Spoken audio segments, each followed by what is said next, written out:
The awakening ceremony begins now in Awakening Square, a large and prepared place. In the square, students touch the stele to awaken their professions as a blacksmith or bricklayer. Feng Yong appears, thinking that these life professions are rubbish and that a support one would be less boring. His friends praise him because, unlike them, Feng has awakened as a great sword warrior. Meanwhile, our hero accidentally bumps into the shoulder of the blonde bully, who gets angry. One of the henchmen then shouts, asking if the boy doesn't have eyes and how dare he bump into Brother Feng. The protagonist calmly apologizes and says that he is just in a bit of a hurry at the moment. This unexpected attitude leaves the two brutes somewhat surprised and without an immediate reaction. Feng Yong recognizes the boy, and his lackey asks if he could be some young master for being so arrogant. With a careful look, the blonde only confirms the question about the mysterious young master. Lin Han then walks to the stele and reveals that he is the remaining member of the exterminated Lin family. Feng Yong mockingly says that it is a shame because he was a prodigy, but now he is just a dreamy trash. The hero simply smiles, completely ignoring the envious man's provocations. He thinks the bully is just a weakling who barks, and that awakening a rare profession doesn't make him special. Placing his hand on the stele, Lin Han says he's going to show everyone there what true talent is. Immediately, an immense golden light appears, and a divine figure appears, causing everyone to be astonished. Feng's henchman becomes desperate and asks his boss what's going on with that light. Another student is impressed by the never-before-seen light and wonders if the boy is a genius. Feng Yong shouts that it's impossible for that trash to cause a phenomenon, and that if he ascends, he'll become a joke. The stele then reveals the result, which is a special inherited hidden profession, Beastmaster. Two girls comment that it's a waste to be a Beastmaster and question whether he's a genius or trash. We remember that Lin Han was once the eldest young master of a powerful top family. However, 3 years ago, the Lin family was completely destroyed during a beast tide. The original host of the body ended up dying of sadness after losing everything. Tragically, it was at this exact moment that our current protagonist ended up transmigrating to this new world. He even obtained a special system that could only be activated after finally awakening. The system activates, and the boy cries with joy because he waited 3 years and finally has a cheat. His status screen appears showing Lin Han Beast Tame level 1 and very high attributes. The system informs him that the awakening was complete, and a mission appears to spend 100,000 coins. He complains that he barely got the money, and the system already wants it but accepts it to see the tricks. Suddenly, he is transported to a starry place and asks where he is, and the mission is complete. With a smile on his face, the boy is clearly surprised by the rapid unfolding of events. The system congratulates him for unlocking the super-powerful mode and an ultra-rare beast for him. He reflects that every 10 levels he can hire a beast, and a wrong choice affects its power. Without money for another beast, he trusts the ones from the system because they must not be bad and chooses one. He decides to take a chance and then selects one of the available options, wondering what will happen. A huge creature with glowing red eyes appears, and he gets excited about it. Your first beast. The system congratulates you for activating one of the 10 primordial ferocious beasts, the horned celestial ant. He spent 100,000 coins and gained an ant. He feels cheated and asks if he can get a refund. The contract is detected. The ant begins to evolve into its second form, and he screams about being forced. The complete evolution and combat form of the celestial ant is activated, revealing a warrior. With a smile, he says that it is a big surprise and that tomorrow's exam is already in the conversation. The next day, at the Dark Mountains training camp, the students begin level 1. Training instructor Cao Chong appears and informs them that Professor Bai Bing had an emergency today. With the ant on his shoulder, he hears that the portal will take them to appropriate areas, but they must be careful.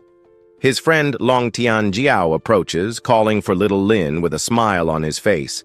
He asks if Lin Han has already found a beast, and if they can't go together, because he will help catch it. Feng Yong appears and mocks them, saying that needing help to catch beasts is truly pathetic. The blonde provokes Lin Han to bark like a dog, and maybe he will give him a crossbow out of pity. Our hero turns around and with a serious look asks the bully who he is calling a dog. Feng Yong gets angry, and with a vein popping out on his forehead, asks if the boy dares to mock him. Then the blonde advances with his clenched fist, shouting that the protagonist is done for and will regret it. But Lin Han easily dodges the bully's blow with an agile and effortless movement. Our hero's hand firmly grabs Feng Yong's fist, stopping his attack in mid-air. With a mocking smile, Lin Han asks if that's all, and if the blonde didn't eat properly today. Feng Yong is shocked and wonders how a tamer has so much strength, and if Bai Bing helped him. At that moment, the instructor Cao Chong shouts for Lin Han and tells him to go to the portal right away. His chubby friend Long Tianjiao offers to go with him because it's not safe for him to go alone. Feng Yong appears and says that he has already spoken to Professor Cao and that Lin Han will not leave alive. Meanwhile, the instructor thinks angrily, how a brat dares to get so close to Bai Bing. He reinforces in his mind that this woman is destined to be his, and he will eliminate whoever gets in the way. Lin Han then approaches the shining portal alone, ready to face the challenge of the zone. A sign at the location indicates Swift Wolf Habitat, a silver training zone, level 11 to 20. The boy realizes that the wretch Cao Chong sent him here on purpose to harm him. Suddenly, a pack of wolves with bright yellow eyes appears, growling at the young man. Surrounded by the swift wolves, the hero curses the dangerous and unexpected situation he faces. With a smile, he tells his aunt on his shoulder to wake up because it is finally time for action. He still thinks that Cao Chong is not capable of killing him, and the small ant begins to glow. The creature on his shoulder then undergoes a luminous and rapid transformation, increasing in size. Her combat form of the horned celestial ant is activated, revealing a beautiful warrior. With long white hair and striking red eyes, she faces her enemies with seriousness. She says, "Master, I'm ready," and her status shows level 10 with impressive strength and agility. Lin Han smiles with bright eyes, and the system activates a mission to eliminate 10 ferocious beasts. The ant warrior advances quickly and lands a powerful punch on the snout of a fast wolf. She moves with grace and power, defeating the wolves one by one with her precise and strong blows. In moments, 7 wolves are on the ground, and she informs the master that she has already taken care of them all. The protagonist praises his primordial beast because in less than a minute she has cleared the enemies. He thinks that when she grows more, she will be incredible, and notices that she has already reached level 6. The ant returns to her small and cute form on his shoulder, calling for the master sweetly. He laughs and says that it would be foolish to compare status with her, since she is one of the 10 primordial beasts. Stroking her on the head, he comments that it is difficult to associate her with the word ferocious beast.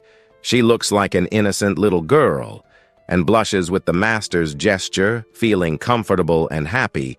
2 henchmen watch hidden, and one asks if Cao didn't say the target would be alone. The other replies that he doesn't know, but she's strong, and with that body and face, she's a rare beauty. One of them comments that she's very pretty, and his partner agrees that it would be a waste to eliminate her. The leader of the trio tells them to act carefully, because the woman isn't weak and plans to get the boy. He then turns around and asks his 2 companions why they remained silent. Suddenly, the ant warrior appears behind the 2 henchmen, who freeze in pure fear and surprise.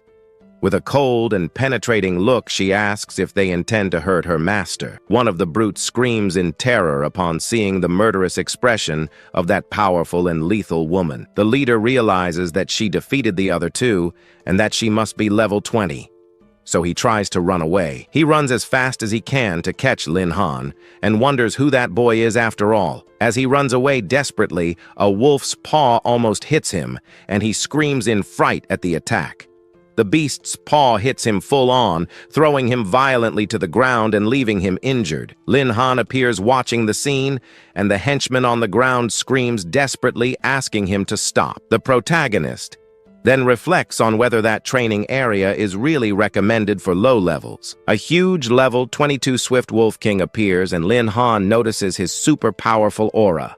Fallen and bleeding, the henchman begs our hero for help as his last hope for life. However, the Wolf King attacks the man without hesitation, quickly eliminating him with a fatal kick. A leader mission arises for Lin Han to eliminate the Swift Wolf King for 200 beast points. Faced with the powerful Wolf King, Lin Han realizes the difficulty and suggests retreating for now. However, when looking at his partner, the boy notices a smile and that she will not give in easily.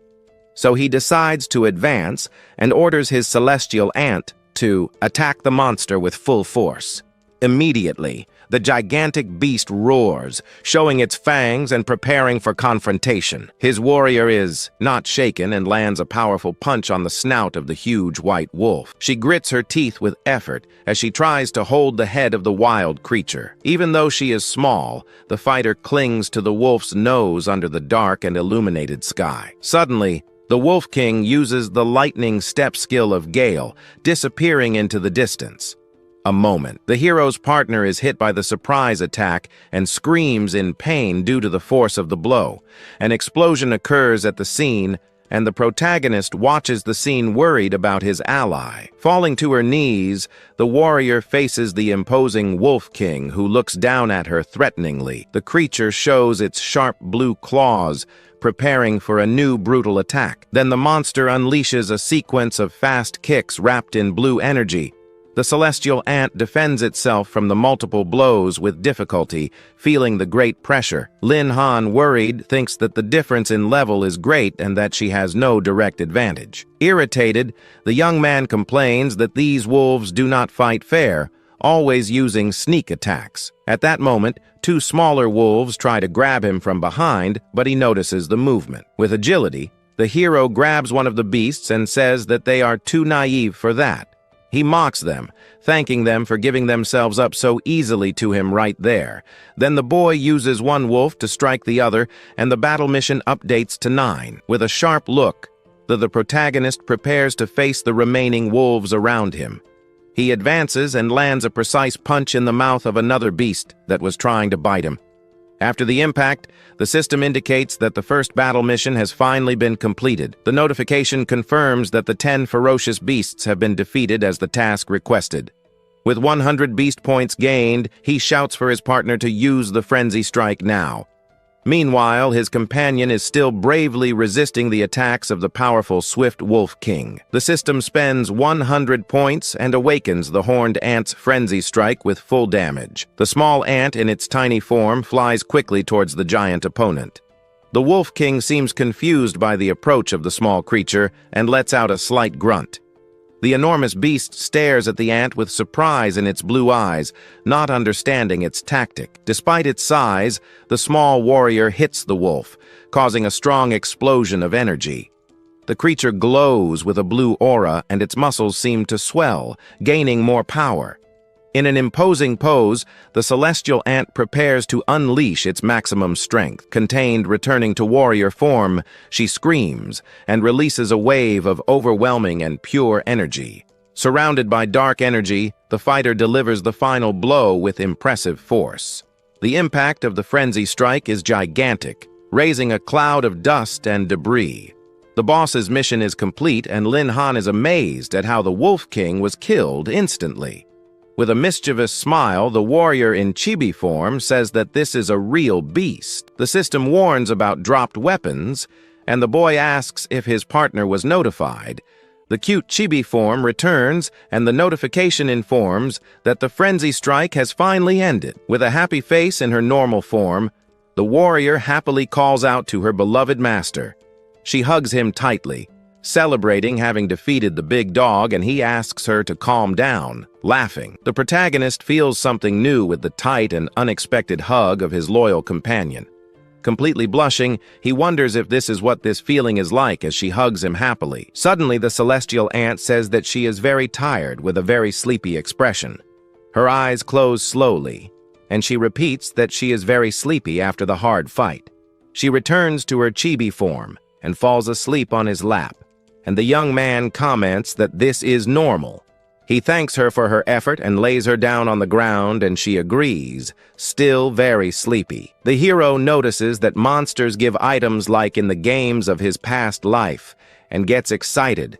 Anxious for the rewards, he touches the system screen that starts processing the data. He goes crazy with his luck when he sees a silver quality sword with a level 10 requirement. A bronze ice staff then appears that can make a good amount of money if he sells it there. He plans to hunt more to level up and collect items to sell, and then decides to check his current level. The system shows that he is a level 10 beast tamer and has reached the maximum level to evolve. Surprised, the boy notices that killing the Wolf King maximized his experience, and he no longer needs to hunt there. Before leaving, he decides to talk to the two guys still alive to find out who sent them. With a smile, the young man thinks that things won't be boring for a long time, and this cheers him up. A few hours later, a portal opens, and the medical team is informed that the test students will return. An instructor tells everyone to prepare for the exams and treatments, but not everyone will be so lucky. Suddenly, the instructor named Chao Chong is surprised by a voice that calls him with anger and fury. Professor Bai appears, and the students question her presence because she had another commitment today. Cao Chong says that they are just welcoming the students back and that he can take care of everything alone. The girl then asks about Lin Han's test and if the instructor doesn't owe her a clear explanation. The man replies that he knows about her closeness to Lin Han, but instructors should treat everyone equally. He then suggests that she accompany him to a private place to discuss and share experiences. Immediately, a metallic sound echoes in the place as the teacher shows her growing and visible irritation. She points a knife at his neck and demands an explanation about his previous actions now. With his hands up, the instructor pretends not to understand and asks what. What does she mean by that? Annoyed, she says that Lin Han barely woke up and he sent him to the silver level training zone. The teacher asks if he thinks he can mistreat Lin Han just because his family is gone and he is alone. The man pushes the knife away and claims that she misunderstood because he had his own reasons for doing so.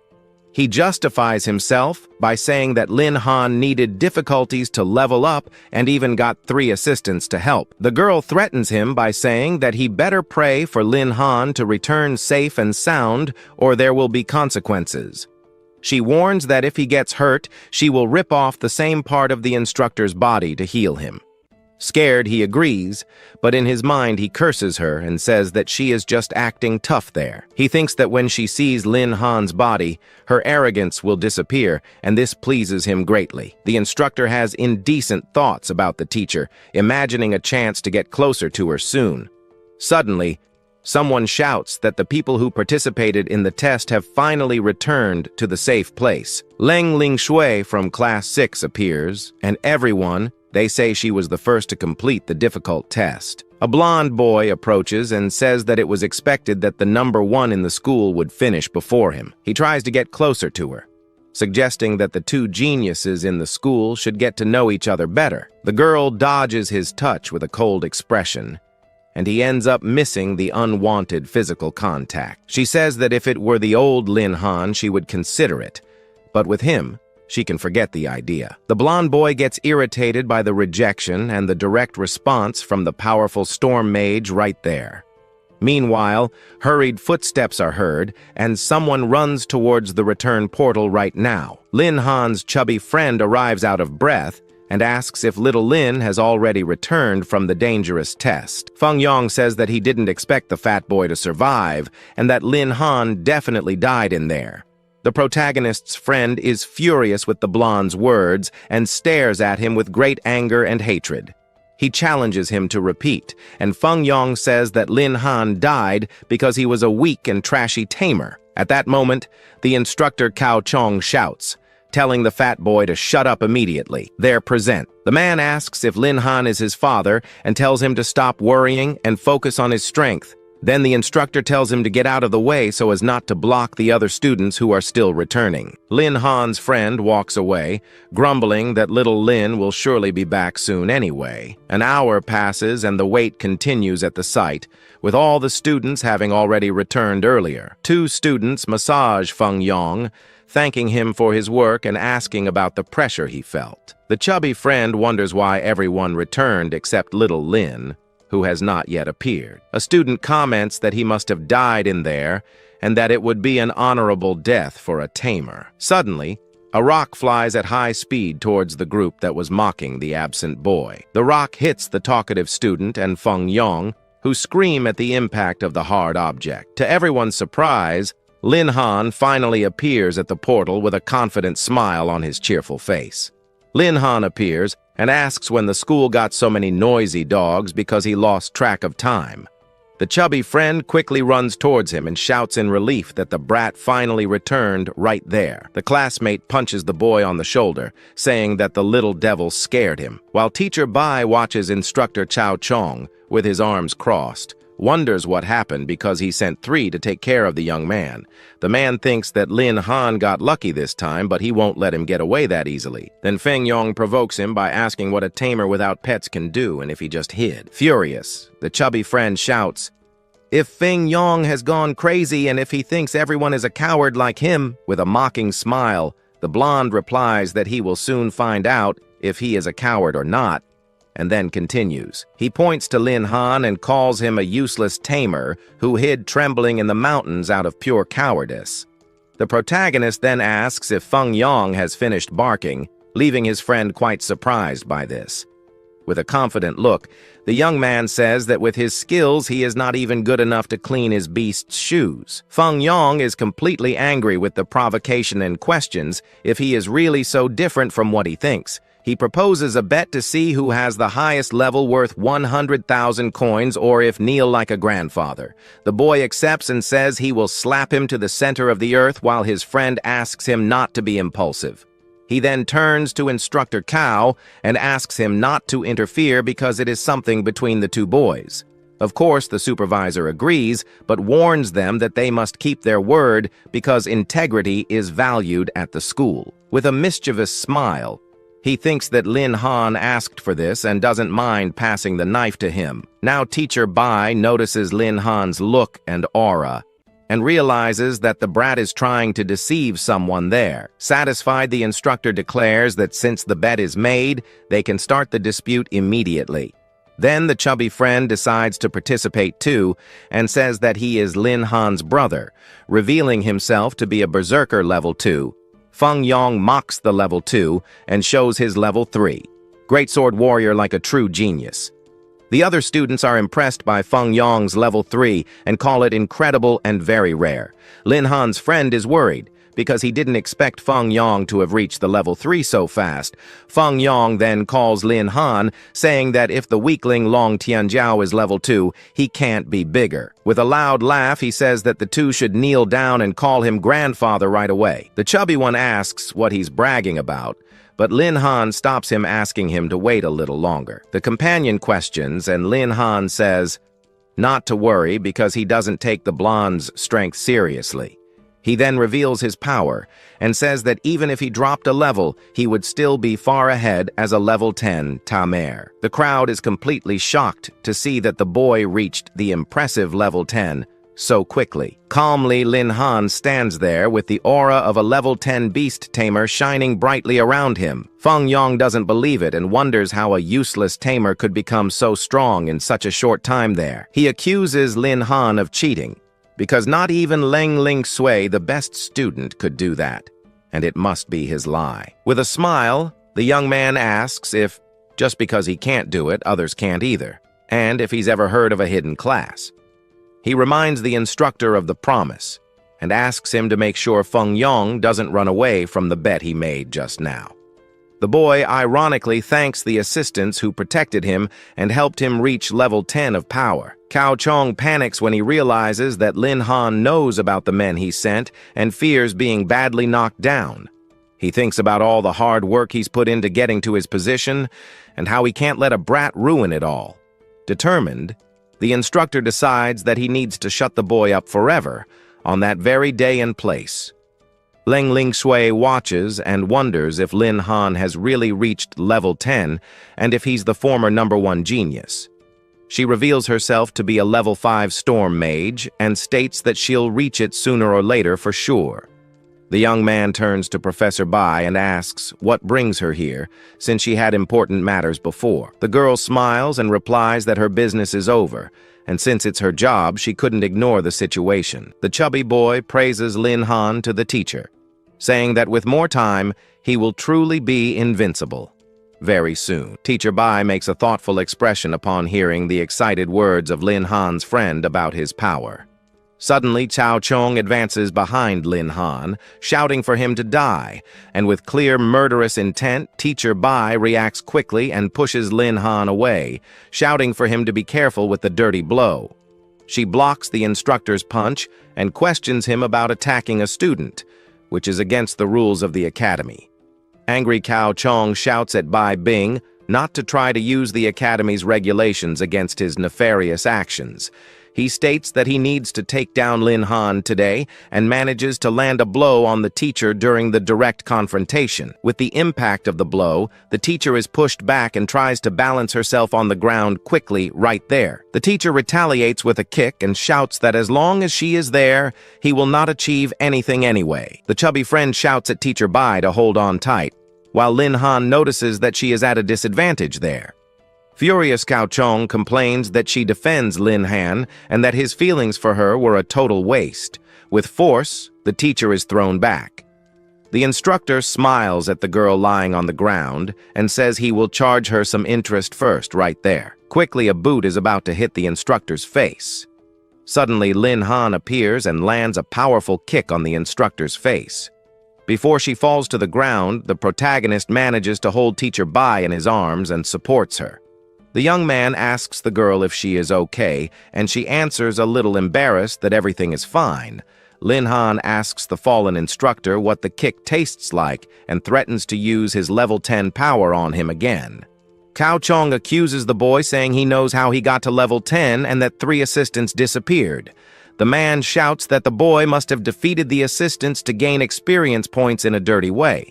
Then Cao Chong says that the young man is cruel and does not deserve to be a student, and that he will seek justice right now. Suddenly, the instructor stops his attack because something suddenly fell in front of him.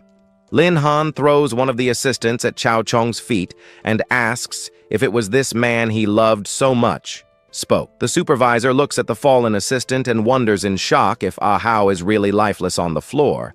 The man then concludes that if Ah Hao didn't make it, the other 2 certainly didn't escape alive either. With an evil smile, the instructor thinks that this is perfect, because those who are gone can't witness anything. Cao Chong shouts to Lin Han that the body is there and asks what else he has to say in his defense.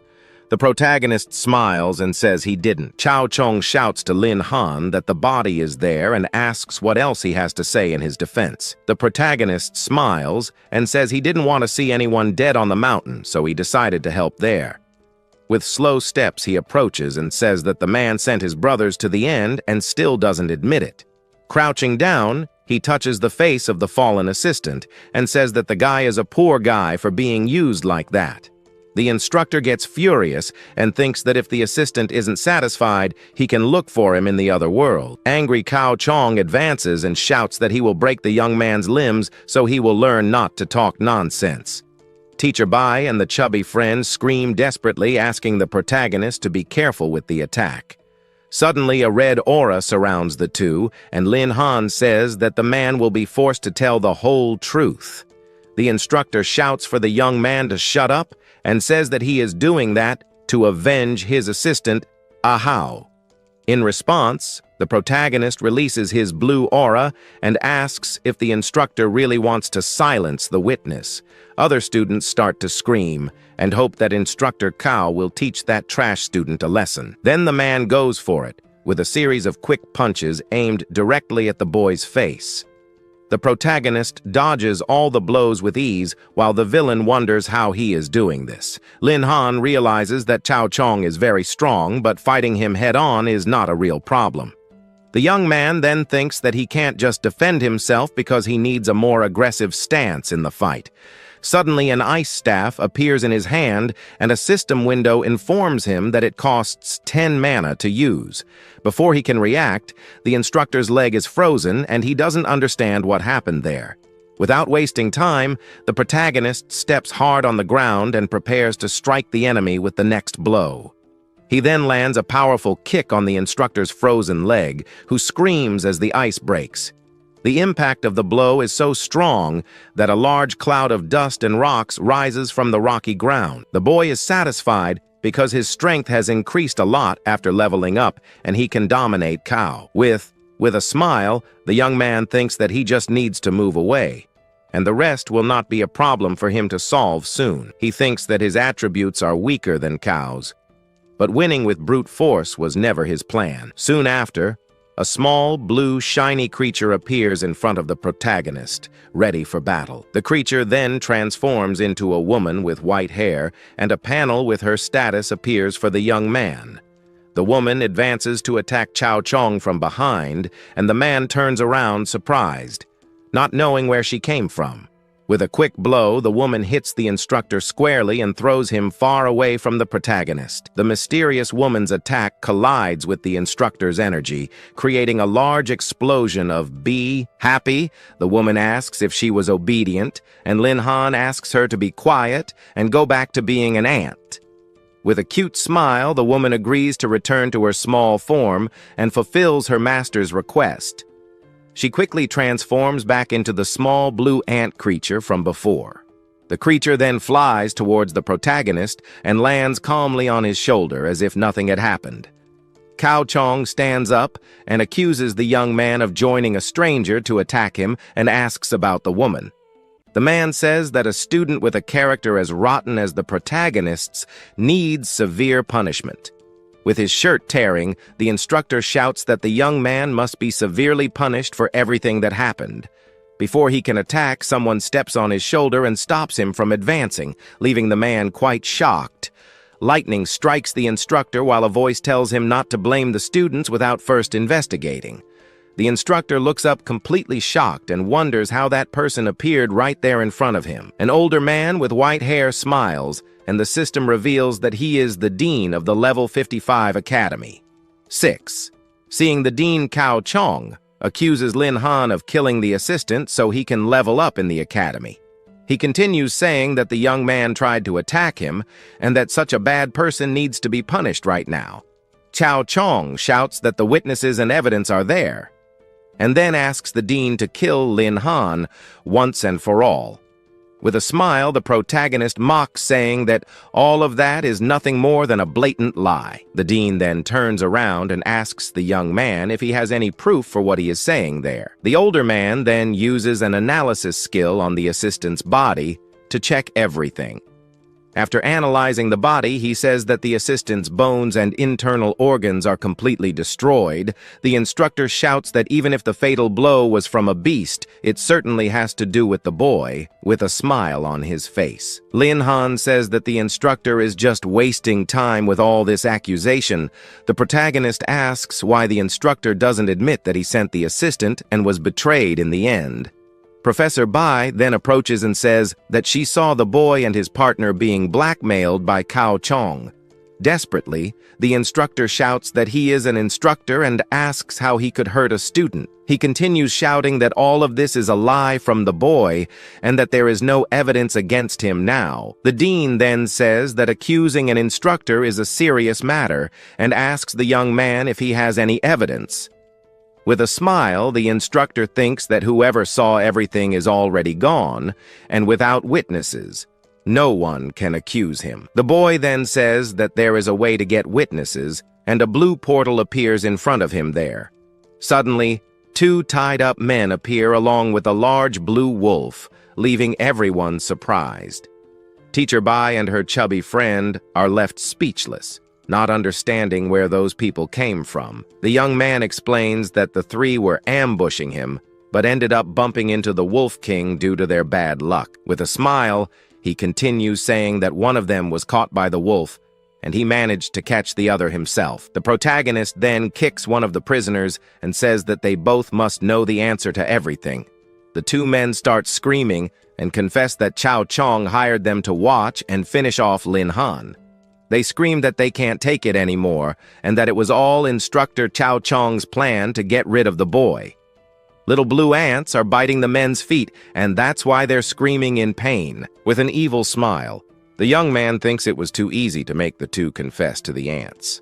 The protagonist turns to the instructor and asks if he doesn't want to explain what's happening now. The instructor is shocked and thinks that those two idiots couldn't have confessed everything so easily. Suddenly, a blue magic seal appears on the instructor's chest, who is scared without knowing what it is. The seal shines and begins to electrocute Chao Chong's body, who screams in pain from the shock of the dean's magic. The dean says that as an instructor, Chao Chong tried to harm a student and violated the academy's rules there. With a serious look, the older man tells the instructor to prepare to receive the punishment he deserves. Professor Bai smiles in relief and says that the mistake has been admitted and that they can finally go home. The protagonist and the teacher watch as the dean walks away after resolving the whole mess. Suddenly, the blue-haired girl appears and asks if it was the protagonist who killed the Wolf King. She approaches and asks how he did it, and the young man asks his colleague to keep a little away. She then takes his hands and says that his class is long range and not hand-to-hand combat. With their faces glued together, she says that the only explanation is a powerful beast and calls him to a test fight. The boy thinks that it is not a good time for this, and that her personality is very different from what it seems. Teacher Bai then intervenes and separates the two students before the situation gets any weirder.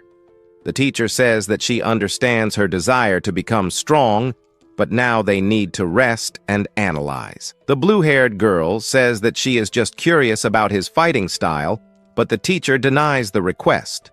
While the two argue, the protagonist tries to sneak out without anyone noticing his escape. He waves and says that everyone is tired and that it would be better if everyone went home to rest a little. The young man laughs awkwardly and comments that the weather is nice, while the two look at him angrily at his attitude.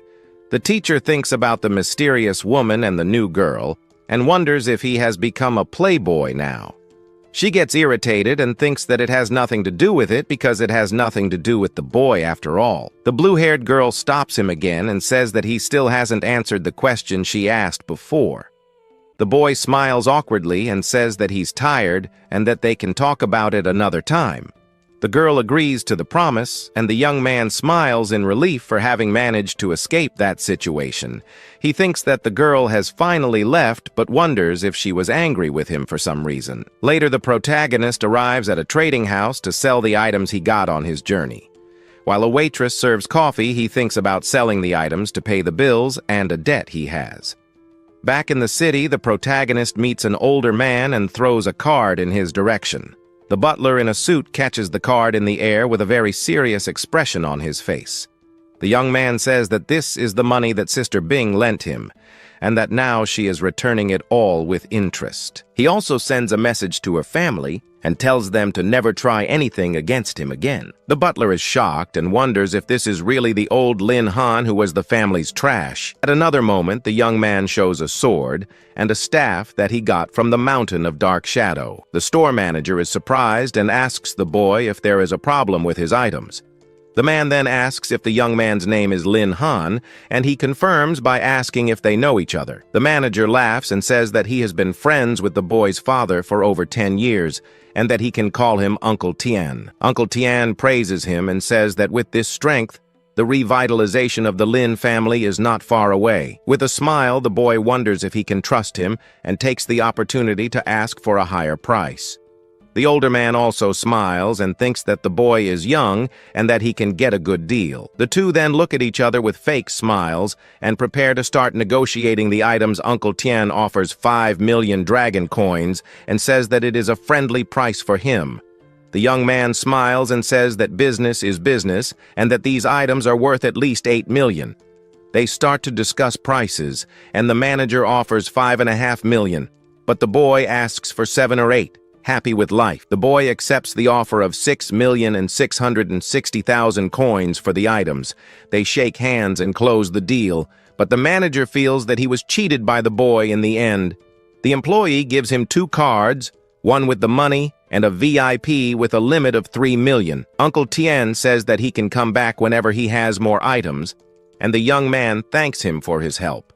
With a chibi smile, the protagonist thinks about taking advantage and taking a look at the magic scrolls. 10 minutes later, the boy leaves and the manager watches him thinking about his great potential there. The older man smiles and thinks that in the future, he will have many chances to cooperate with the young again. The scene changes, and now an armored truck is parked in front of the protagonist's house on the street.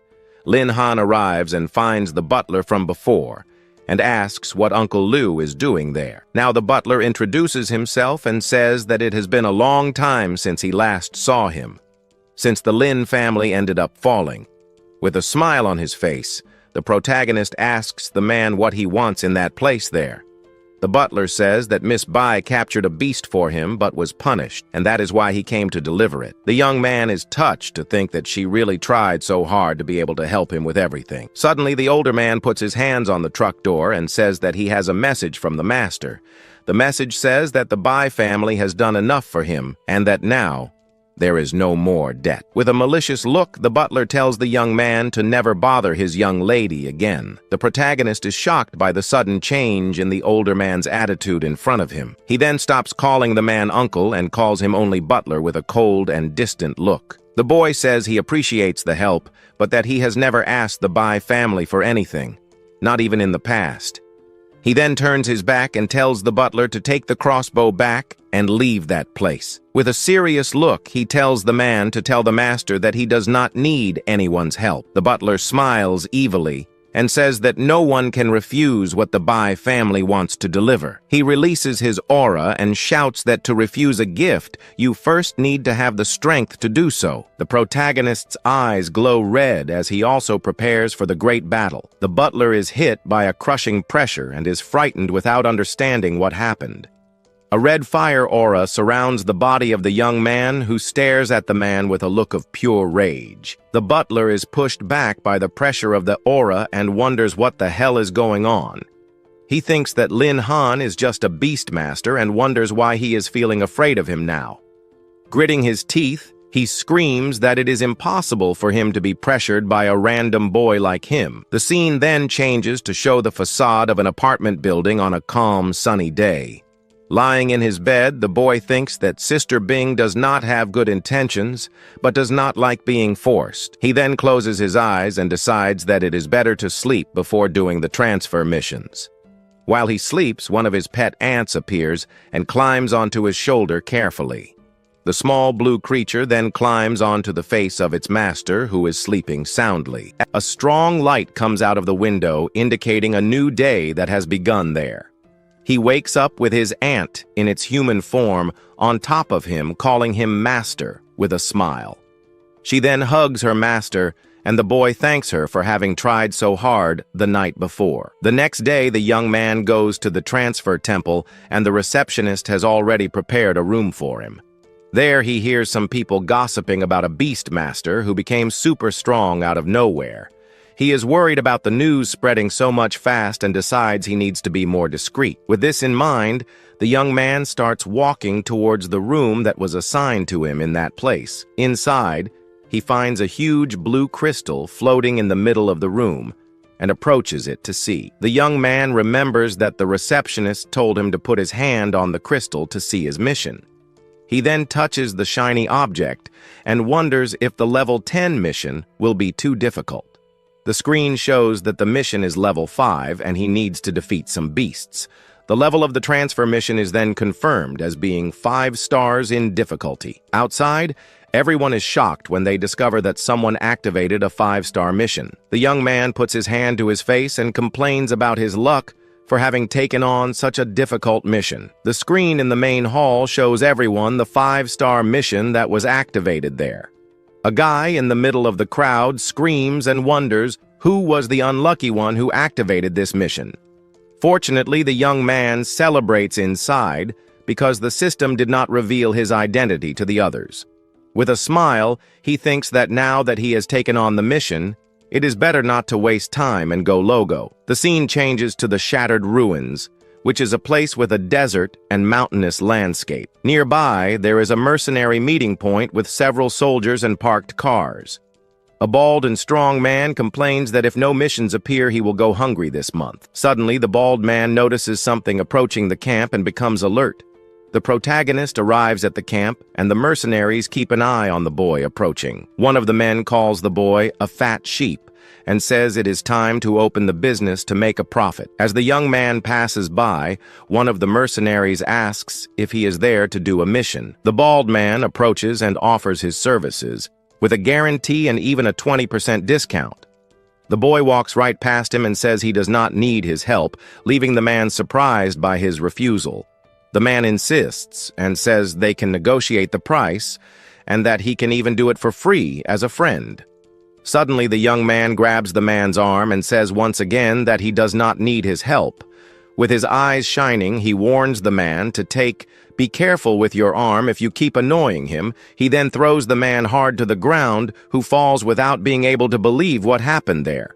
The boy thinks that mercenaries who offer free things only want to steal and kill people. On the ground, the bald man becomes furious and shouts that he is going to end the life of that cheeky boy. Another man stops him and tells him to forget what happened, because it is not worth fighting. A red-haired woman hits the table and says that they should not let the boy leave like that. With an evil smile, she says that when he leaves the safe area, they will be able to have a lot of fun far away. The young man thinks that the place is very different from what he was used to seeing before. He then summons his aunt and tells her to leave because they are ready to start the mission. She says that she is ready, and the boy comforts her, saying that today she will be able to fight a lot. Suddenly, the system notifies the boy about a new mission that he activated without even realizing it.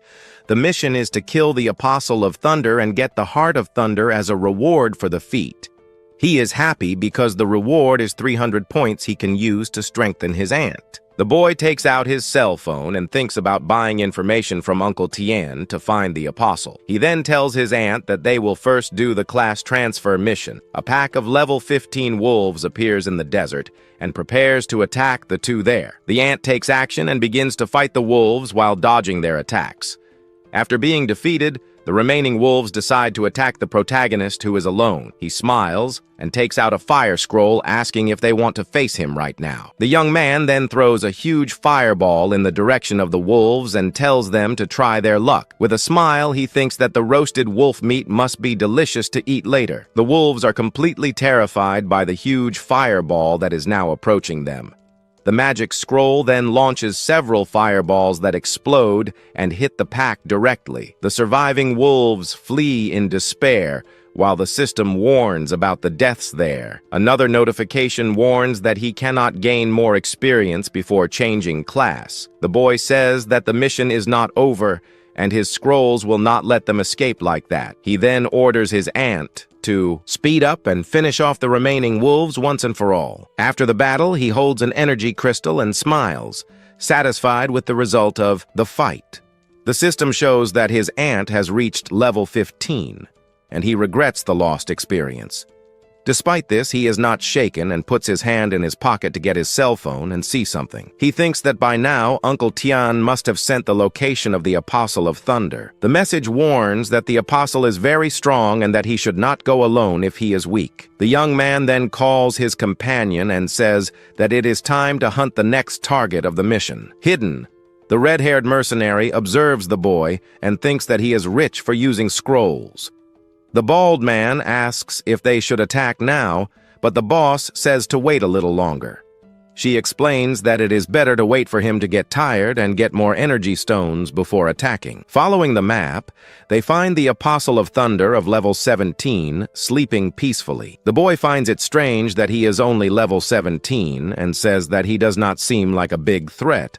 Excitedly, he points to the monster and tells his aunt to defeat it so they can go home. The noise wakes the creature that gets up furious and faces the two intruders in front of it.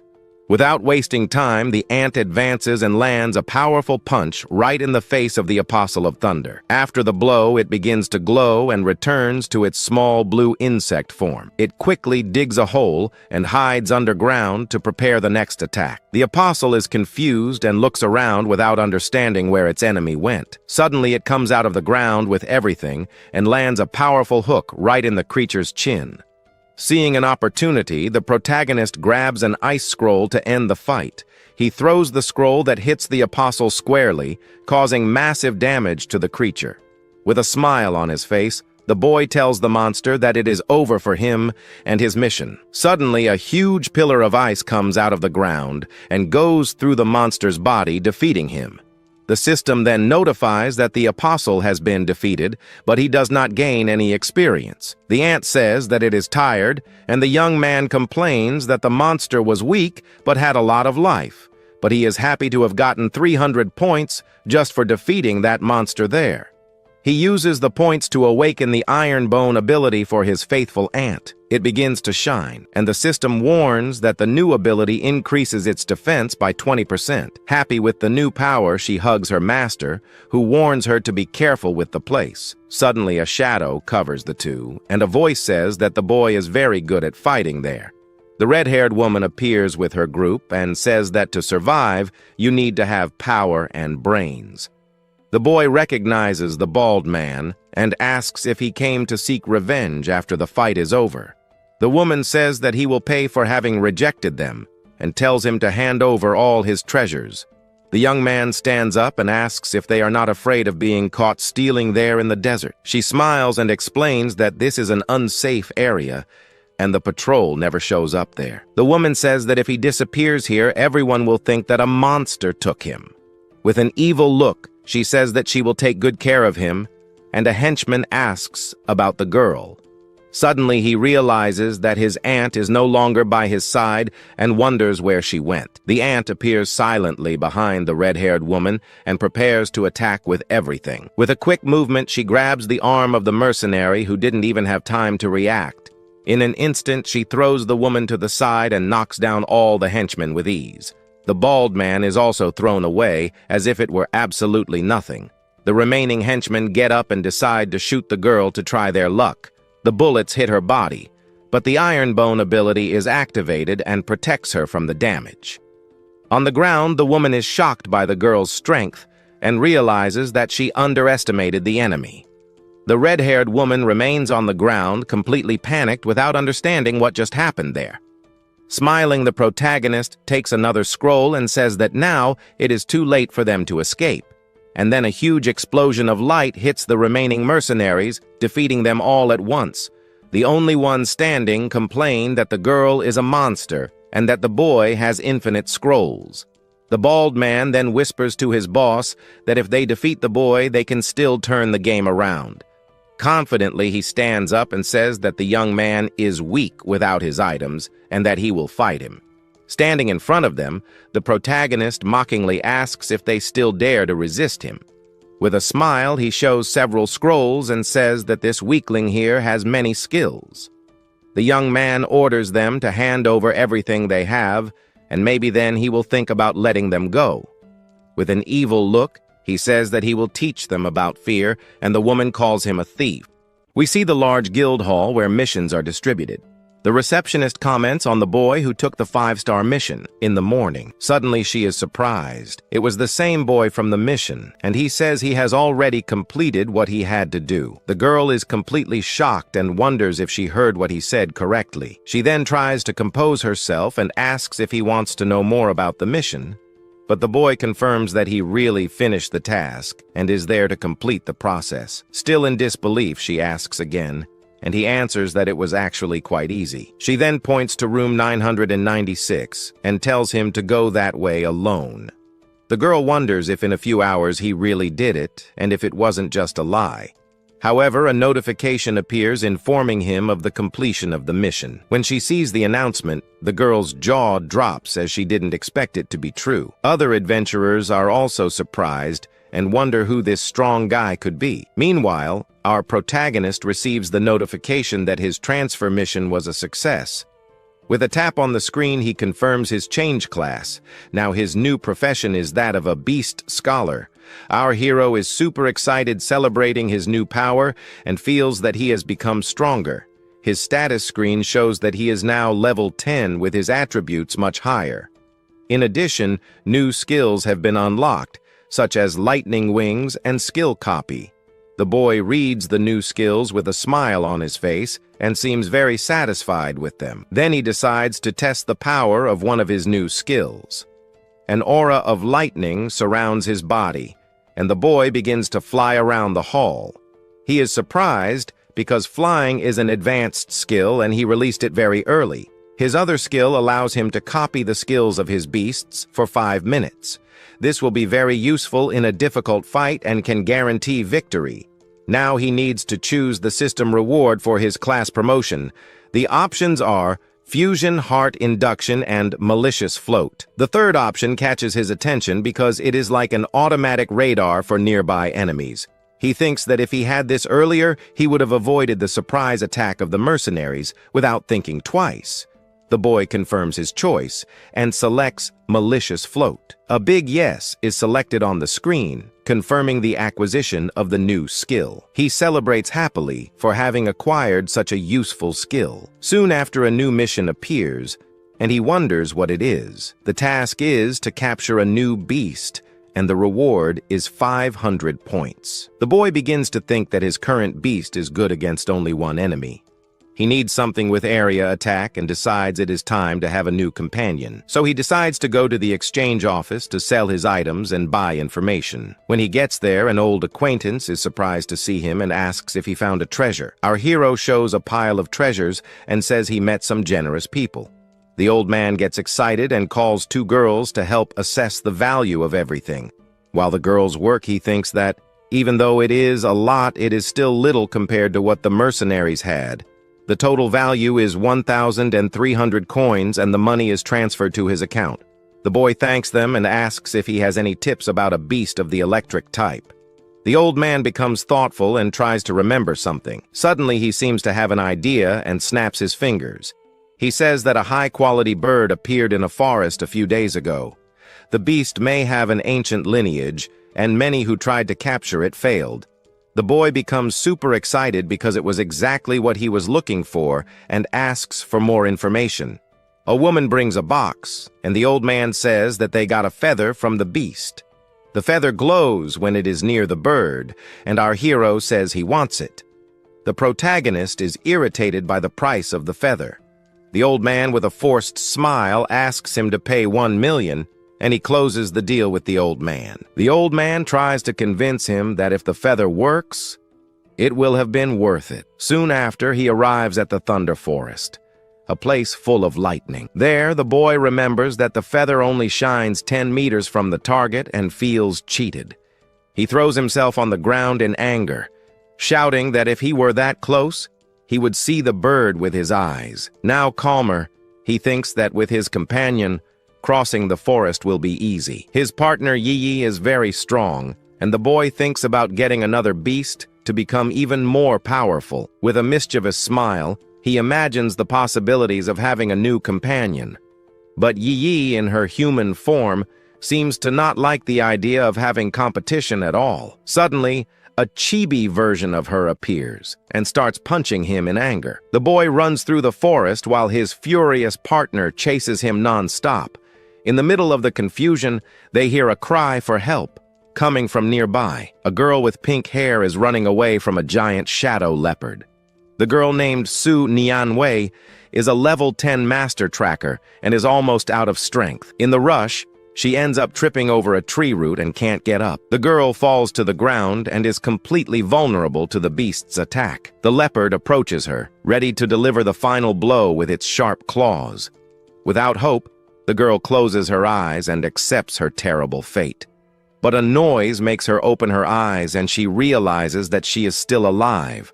Our hero appears and with a powerful punch throws the beast away, saving the girl. Su Nianwei's jaw drops, not understanding what just happened there. He asks if she is okay and the girl wonders who this strong guy is. The girl gets up and screams for them to run away because the leopard is still a threat. But our hero smiles calmly and calls the giant beast a simple kitten. The boy tells her not to worry because someone will take care of the animal now. Then his companion Yi Yi, in her giant insect form, goes on the attack. Yi Yi bites the leopard's neck with incredible strength and immobilizes it. Then she applies a submission blow, breaking the beast's bones. The leopard is defeated, and the boy is impressed by the strength of his companion. The girl on the ground is confused and wonders if another beast has appeared to fight. He approaches her and checks if she was hurt during the fall. With a gentle smile, the boy extends his hand to help her up.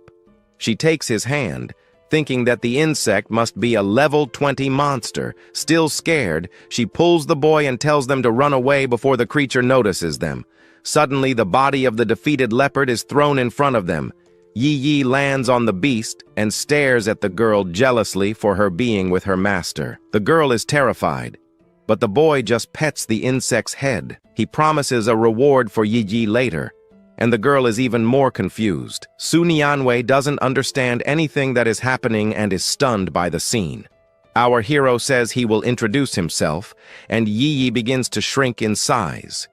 He introduces himself as Lin Sai, a beastmaster, and says that the insect is his partner. The girl recognizes him from the rumors about a beastmaster, with hidden class Yi Yi on his shoulder, continues to be jealous of the closeness between the two. Lin Sai explains that his goal in the forest is to capture a thunderbird. The girl reveals that she is a master tracker and offers to help as thanks. He thinks that her tracking ability will be very useful for his mission. They then decide to form a team, and the girl says that he can count on her. However, she explains that she needs an item from the bird in order to track it. He shows her the shiny feather, and she recognizes it as a rare and very expensive item. The girl warns that using her ability may destroy the feather, and so they will not be able to sell it later. The boy tells her not to worry because if the feather breaks, it will be all his fault, and the girl agrees. The girl then closes her eyes and begins to use her tracking ability with the shiny feather. Suddenly, her eyes open and she seems to have found something important. Smiling, the girl says that she found the way, and now she just has to follow the light to find the bird. The pair then walk through the dark forest, while the girl guides the way with the magic light. Out of nowhere, the boy stops her and warns her that there are many enemies ahead waiting for them. Worried, the girl asks what they should do in that dangerous situation. On his shoulder, little Yi Yi is irritated by the girl's suggestion of taking a detour. The little ant doesn't seem to like the idea of running away from the fight that was about to come. With a smile on his face, he tells Yi Yi to go ahead to clear the way for them. He smiles when he receives 650 experience for defeating a thunder crow. Yi Yi, in her human form, defeats the monsters and complains that they were too weak for her triumphant. She is happy to have solved everything and thinks that her master will be proud. The girl is shocked by the defeated monsters, and he says that it was a piece of cake for his partner. Satisfied, he thinks that he has finally reached the level 11 and receives a notification from the system. In a moment of distraction, the pink-haired girl trips and falls face down on the ground. The boy asks his partner to return to normal, and she agrees with a smile on her face. The girl gets up confused and wonders if an enemy attacked them by surprise. She then sees him talking to the little ant and is shocked by the scene in front of her. The girl is relieved to see the ant, and the boy asks Yi Yi to return to her normal size. Yi Yi returns to being a giant ant, and the girl feels that the insect is aiming at her. A chibi version of Yi Yi appears and threatens the girl for trying to seduce her master. Back on his shoulder, the ant continues to stare at the girl with a look of pure hatred. The girl is enchanted by the little ant and thinks that she is too cute to be evil. With her eyes shining, the girl approaches and tries to pet the little ant. Desperate, the ant asks her master to save her from that annoying woman. The boy then stops the girl and says that Yi Yi will get angry if she keeps insisting. He then asks her to. Yi Yi goes ahead and defeats a few more monsters for them to pass. Some time later, night falls, and the moon is already shining brightly in the dark sky. The system notifications show that he has leveled up several times, reaching 15. The status screen shows that Lin Han is now level 15, and has a lot of points to distribute. The boy thinks that he has leveled up too fast and will soon be able to do more difficult missions. He looks at Yi sleeping on his shoulder and notices that she has reached level 18. The girl comments that they have worked hard, and the boy seems exhausted from the journey. The girl shows the trail of destruction and says that they have almost destroyed the entire forest. She says that they can now find the Thunderbird without interruption and knows the direction. His partner on his shoulder makes a strange noise and he asks if there is any danger ahead. He thinks that his partner is an ancient beast and must be sensing a powerful presence. Finally, they find the level 13 Thunderbird on a tree branch. The boy smiles and thinks that he will gain a lot if he can get a contract with that bird. The eye of the big bird glows with electricity and it seems to have noticed their presence. Scared, the Thunderbird starts to fly away and the boy shouts that it is running away. The girl laments that they cannot fly and therefore will not be able to catch the bird. Suddenly, an intense yellow light begins to shine on our hero's back. The girl is completely shocked to see that he now has wings of light and is flying. With his new wings of light, he flies quickly towards the Thunderbird. Flying in the sky, he finally reaches the bird and begins to talk to the creature. With a smile, he offers the bird the chance to become his beast with food and shelter. The bird does not seem to like the proposal and tries to escape from him by flying even faster. The boy wonders why the bird's reaction was so exaggerated and becomes intrigued. He decides that he will have some fun with the bird and tells his companion to wait there. The pink-haired girl agrees and says that she will wait for him in that place flying. He tries to convince the bird to join him, promising that he will not regret it. But the bird is very fast, and our hero ends up missing the attack by a hairy margin. Annoyed, the boy complains that the creature managed to escape from him once again. Suddenly, the Thunderbird stops running away and begins to summon powerful lightning bolts. He smiles and praises the bird's courage for deciding to fight instead of continuing to run away. With a determined look, he warns that he will have to defeat the bird by force. Then he concentrates his energy in his fist and launches a furious blow in the direction of the bird. He finally manages to grab the bird by the neck, and a magical contract is formed. The boy looks at the bird's stats and realizes that it is much weaker than his aunt Yi. However, he remembers that the system has a function to strengthen its contracted beasts. The system informs that the evolution was a success, and the bird transforms into a woman. The screen shows that she is now a level 18 Thunder Emperor with very high stats. He is impressed because she has gone up 5 levels and gained a destruction ability. The new creature then lands gently on the ground with her high-heel shoes. With a smile on her face, the woman bows and calls him master for the first time. The boy is shocked by her appearance and comments that she is much larger than Yi. On his shoulder, the little ant Yi is furious with the comment and with the new companion. In her human form, Yi appears with a look of pure rage, ready to fight. The two begin to argue, and the Thunder Emperor threatens the little ant.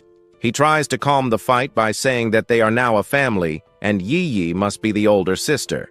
The girl then asks her new master to give her a name to seal the pact. He thinks for a moment and remembers an ancient poem that talks about thunder and heavens, so he decides to call her Tianlai, and she is very happy with the new name.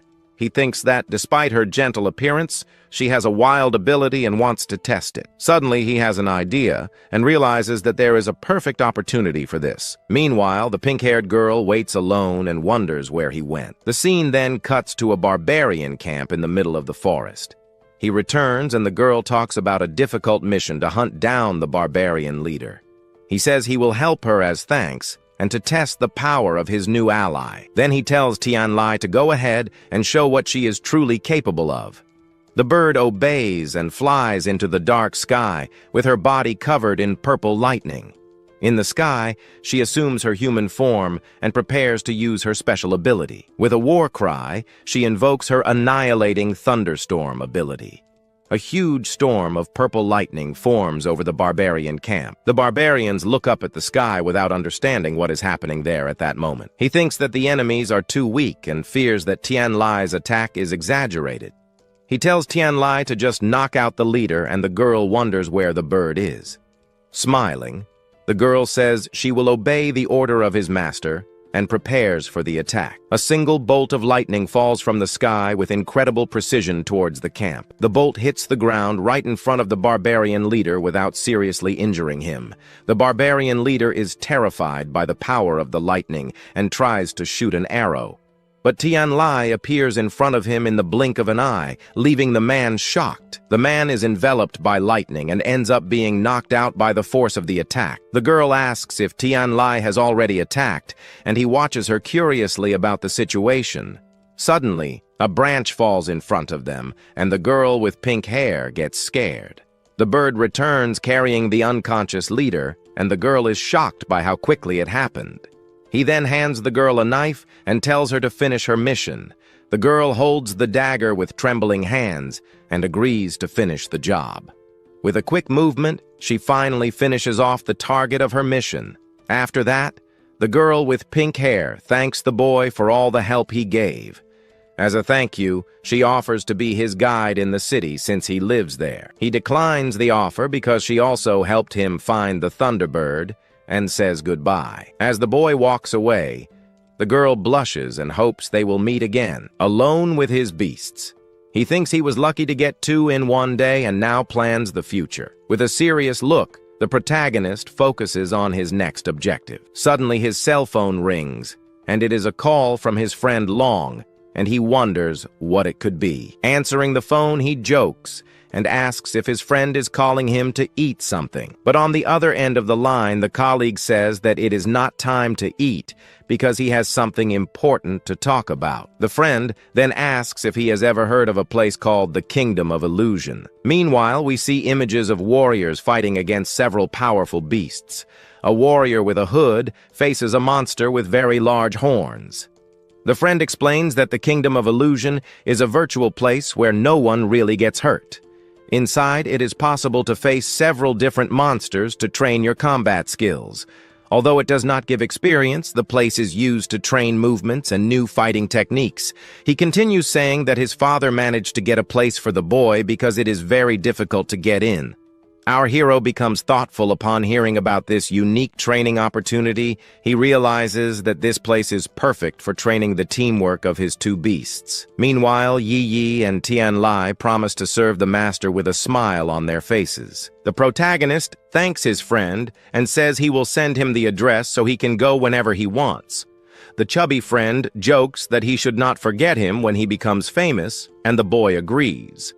The next day, our hero is woken up by his alarm clock that says 8 in the morning. As soon as he opens his eyes, he sees Yi Yi smiling and giving him a very cheerful good morning. Then Tianlai hugs him and says it is still early and he is unable to move. The two begin to argue because one thinks she is suffocating the master with her body. The argument becomes serious and the two begin to fight for real right there in bed.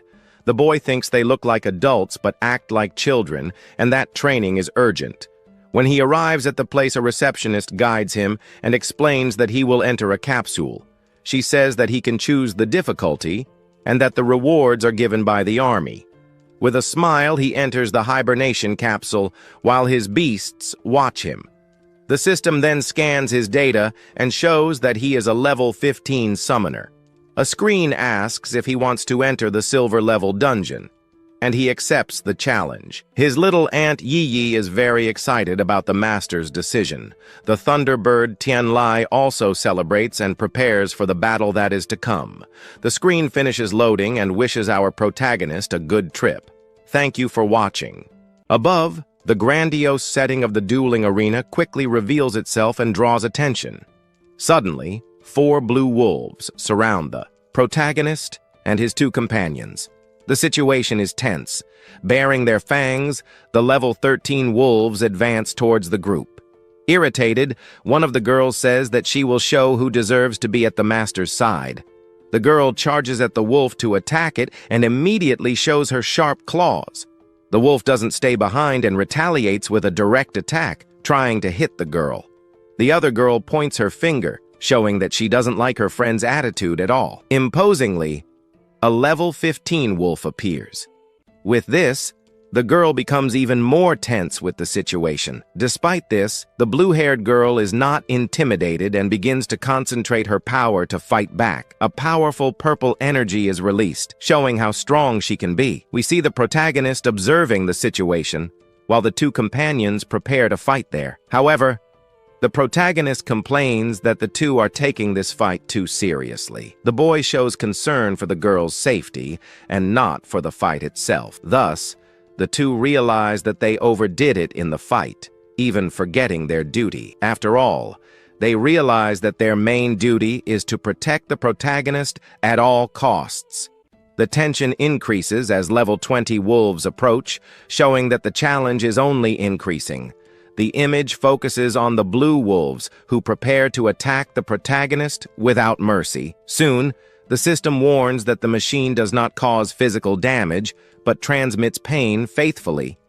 In addition, the system also warns that the user can give up the training if he wants to. The protagonist smiles confidently. After all, he thinks that this level of difficulty is acceptable. The wolf attacks with fury and the protagonist prepares to receive the impact of the attack there. Concentrated, the protagonist closes his hand, showing his determination to fight the monsters. With a powerful punch, he hits the wolf squarely, breaking the animal's defense without mercy.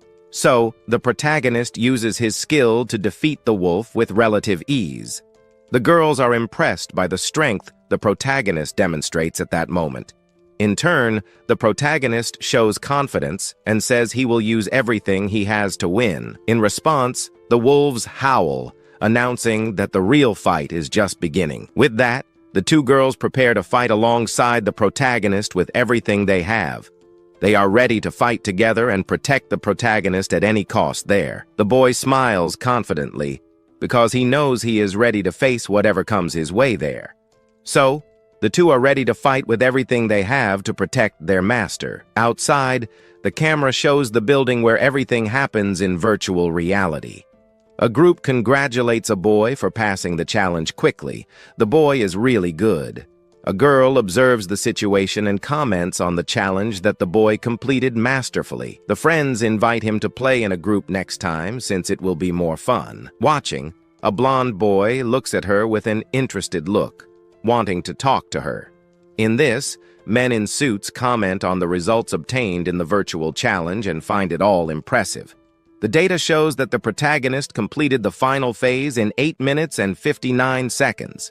Surprised, a man is astonished to learn that he passed the final stage in 9 minutes. Some wonder if he is one of the children of rich families who are learning to play. On the other hand, others say that he doesn't seem like such an important guy at school. However, a panel shows that he broke the record for the silver level challenge and surprises everyone. The girl and the others are even more surprised by the protagonist's new score. Back in the virtual world, the grandeur of the building impresses everyone there. From then on, the protagonist and his companions come across several wolves on the lookout. At that moment, the system informs him that he has won a sword for passing the challenge. Soon after, the system congratulates him and even tells him to try a gold-level challenge. We then see the boy leaving the virtual reality machine after successfully completing the challenge. Showing his seriousness, the protagonist walks through the corridors of the virtual reality building. Curious, people comment on how quickly he passed the challenge on site. And they also wonder how he suddenly became so famous in that place. No one understands. The girl watches him from afar and is happy that he stood out so much in the virtual challenge. But when he sees the protagonist attracting attention, the blonde boy gets irritated and doesn't like it at all. A man watches everything from above, from the virtual reality control center, and shows his attention. They talk about the protagonist's results and how fast he is. The numbers are impressive. There, the men comment on how he managed to win in such a short time. It's unbelievable. At that moment, the boss orders an investigation into the protagonist's past to find out more about him. The next day, inside the classroom, people talk a lot about the protagonist. Suddenly, the protagonist approaches, and we see the blonde boy staring at him angrily. Wanting to get satisfaction, the blonde boy yells at the protagonist and intimidates him a lot. The blonde boy asks what he wants and even makes fun of him. asking if he didn't get beaten up enough. Even more irritated by the comments from the people there, the blonde boy gets very angry. In an attempt to calm him down, one of the blonde's friends tells them to go have fun together. However, the blonde's friends continue to tease the protagonist, but he doesn't even care. By making fun of the protagonist, the blonde's friends irritate him. This makes him even more furious. Pointing at the protagonist, the blonde challenges him to a real fight and provokes him. Quite irritated, the blonde swears revenge on the protagonist and promises to get revenge. From then on, in a forest, energy beams fall, showing the power of that place. There, the protagonist prepares to face the dangerous monsters that live there. Very confident, the protagonist is determined to show his strength in that dark forest. The girl hugs the protagonist, happy to be by his side and fighting against the creatures together. However, the other girl comments that she is not that weak and also helps her friend a lot. At this point, the two begin to argue about who is more useful to the protagonist in that place. Realizing this, the protagonist tries to calm the two down to prevent them from fighting there. Annoyed, the protagonist ignores the two's fight and decides to go to an even stronger area. Then, the protagonist asks if they want to go to a gold-level area in the place. A sign soon indicates that they are entering the gold-level training area in the forest. Soon, the protagonist and her friends hide amidst the dense vegetation of the area. From there, the group comes across level 21 poisonous lizards hiding in the area. In view of this, the protagonist prepares to test his skills against the dangerous lizards. The protagonist attracts the attention of the lizards so that the girls can attack the animals. One of the girls attacks the lizard with precision, while the protagonist watches everything from there. Suddenly, one of the lizards opens its mouth, ready to strike the protagonist. At that moment, the girl is hit by the lizard's poisonous attack and screams a lot in pain. The girl tries to stand firm, but feels the poison spreading throughout her body. Thus, the girl says that she is not feeling well because of the lizard's poison. Seeing this, the protagonist realizes that the lizard's attack caused great damage to her. Then, the protagonist uses his ability to protect the girl from the lizard's attack. In turn, the other girl uses her power to attack the lizards with powerful rays. The lightning strikes the lizards head-on, causing great damage there and then. The girl's energy beams destroy the lizards there instantly, impressing everyone. There, the protagonist says that he needs to learn a new skill to use. Almost by magic, a skill book appears in front of the protagonist to teach him how to fight. Concentrated, the protagonist analyzes the information about the skill he wants to learn. Very confident, the protagonist shows conviction and decides to learn the new skill there. Then, with great concentration, the protagonist begins to learn the new skill successfully. The system informs him that he has successfully learned the poisonous cut skill and congratulates him. Thus, the protagonist celebrates having learned the new skill quickly in that place. Soon, the protagonist uses the new skill and causes great damage to the lizards there. As if by magic, poisonous spikes appear from the ground, hitting the lizards with precision. Desperate, the lizards try to escape the poisonous spikes, but unfortunately it is too late. The girl then attacks the lizards with lightning, while the protagonist uses his powerful spines. The system informs them that he has defeated several lizards and gained a lot of experience with the victory. Grateful, the girl says that they should thank the master for helping them in that place. The protagonist realizes that he has gained 4 levels in a short time there, in that dangerous place. Then, the protagonist notices that the other girl has attracted a level 22 tiger. Surprised, the protagonist smiles, because the girls are already level 20 in that scary place. Then, the girls join forces to attack the tiger and ensure victory for the group there. Then, the system informs them that the 2 girls have successfully reached level 20 in the game. With that, the protagonist says that, since they are already level 20, there is no point in staying there anymore. And so, the protagonist decides to return to the city and complete the main missions of the game. Once there, the protagonist enters the temple to change classes and advance in level. The protagonist then taps the screen to begin the evaluation missions of the sacred site. As a prelude, a panel announces that 5 ranking missions, 5 stars, were released for him. The people there are shocked by the news of the rank 5 missions in the place. A woman comments that he will certainly complete the missions quickly. Fearful, the protagonist wonders if the missions will be too difficult for him to complete. Determined, the protagonist decides to complete the missions in order to advance in class. At night, the protagonist walks along the pier, thinking about the missions he needs to complete. In his thoughts, he wants to complete the missions quickly so he can go home and rest. The girls hug him and assure him that they will protect him from all the danger that may occur in the missions. However, the protagonist tells them to be very careful, as the danger in the missions is great. Soon after, a ship appears in the sea and they realize that their target has appeared in the place. One of the girls comments on the legend of the ghost ship and the danger it may represent. Suddenly, a skeleton appears on the ghost ship, and the protagonist is very frightened by the scene. Coming from the worst nightmares, a ghost appears in front of the protagonist and stares at him in a terrifying way.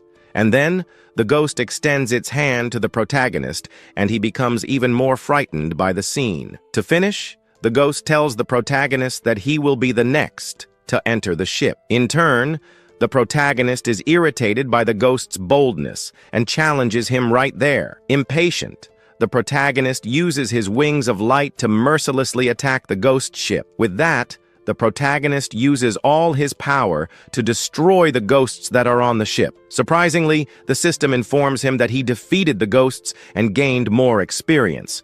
So, the protagonist decides to complete the missions as quickly as possible to get rid of that soon. At that moment, several ghosts approach the ship to attack the protagonist there at sea. At that moment, the 2 girls prepare to attack the ghosts and defend their friend from the dangers. Faced with this, the protagonist tells them to attack the ghosts with everything they have in that place. In turn, the girl uses her power to attack the ghosts with her lightning bolts there. However, the protagonist realizes that the ghosts are not as strong as he imagined. Soon after, the protagonist notices a strange movement there and pays attention to his surroundings. Several sinister skeletons emerge from the depths of the sea to attack the protagonist without mercy. Then, the protagonist uses a secret ability to merge with one of the skeletons and fight. Finally, a level 25 ghost pirate appears to fight the protagonist. Suddenly, a man fires shots at our protagonist and the woman on the ship. A girl then orders the man to attack while the others provide cover. The woman smiles confidently, anticipating the imminent battle. A group of girls appear, ready to confront the protagonists. One of the girls immediately fires quick and powerful lightning bolts at the man. The shots are deflected by another person who uses a special ability. The woman, in turn, attacks the ghost captain with a series of powerful punches. Suddenly, the girl looks back, looking proud. With a smile and red eyes, she praises the strength of her opponent's lightning. Confused, the protagonist scratches his head and asks for help to fight. Shortly after, the white-haired girl throws herself at the ghost captain. The young woman prepares a precise blow imbued with incredible power. Due to the impact of the attack, the ghost captain is thrown far away.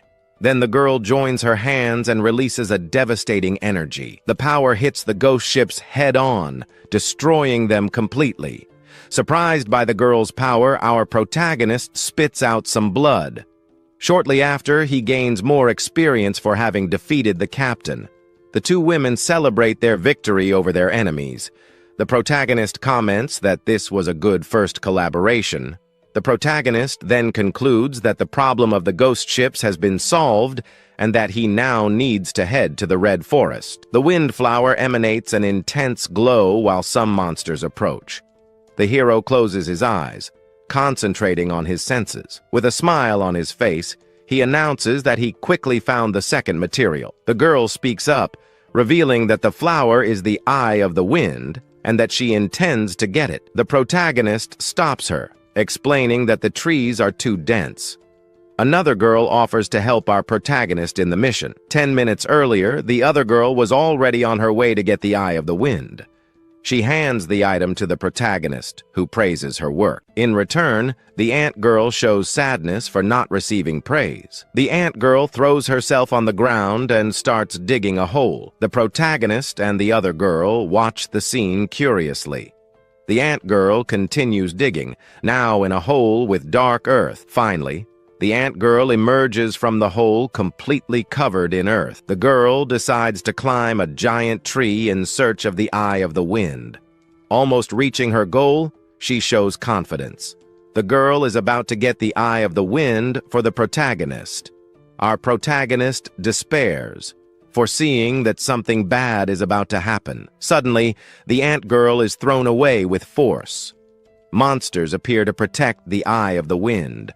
The girl falls to the ground but gets up, determined to fight the monsters. The girl with wings runs to help her friend, joining the fight. She uses a skill to increase her speed drastically. In a quick movement, she carries the ant girl away from danger. Confused, the ant girl asks what is happening. Her friend explains that our protagonist requested her help. The winged girl informs the protagonist that she rescued her friend. Our protagonist smiles with a look of someone planning something. Suddenly, he orders them to run as fast as possible to escape. The monsters begin a relentless pursuit, moving at great speed. Confused, the two girls wonder what they should do. As they run, the red forest is engulfed in fire. The distressed protagonist asks the reason for the chase. In the middle of the escape, the protagonist opens his attribute screen. He then invests all his points in agility. The screen shows a drastic increase in his agility. Our protagonist shoots at high speed, surprising everyone. He assures them that they are close to a safe place. Worried, the ant girl asks what awaits them ahead. The protagonist advances towards the heart of the burning forest. The monsters are confused by his entry into the heart of the burning forest and fall behind. The monsters give up the chase. The girl asks if he planned everything to escape. He reveals that the boss of the monsters resides in that place. Then the long-awaited fire leaf is shown. Our protagonist announces that the third necessary material is there. The group moves to a hotter area in the hope of finding the item. Several monsters swim in a river of lava. The ant girl comments that the monsters are bathing. Our protagonist fixes his gaze on the item he needs to obtain. Shortly after, he finally finds the desired item. A notification appears informing him that he has received a mission. Surprised, he questions the reason for having received a mission. He analyzes the details of the mission he needs to complete. He asks the girl to get the item for him. The girl performs the task quickly and easily. She hands the item to the protagonist, who smiles broadly. With the item in hand, our protagonist comments on how easy the mission was. He begins to make plans to defeat the boss of the fire monsters. Suddenly, a man teleports in front of the protagonist.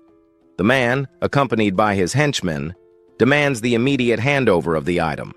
The protagonist questions their identity and the reason for their interest in the item. The man introduces himself as a member of the Magic Association.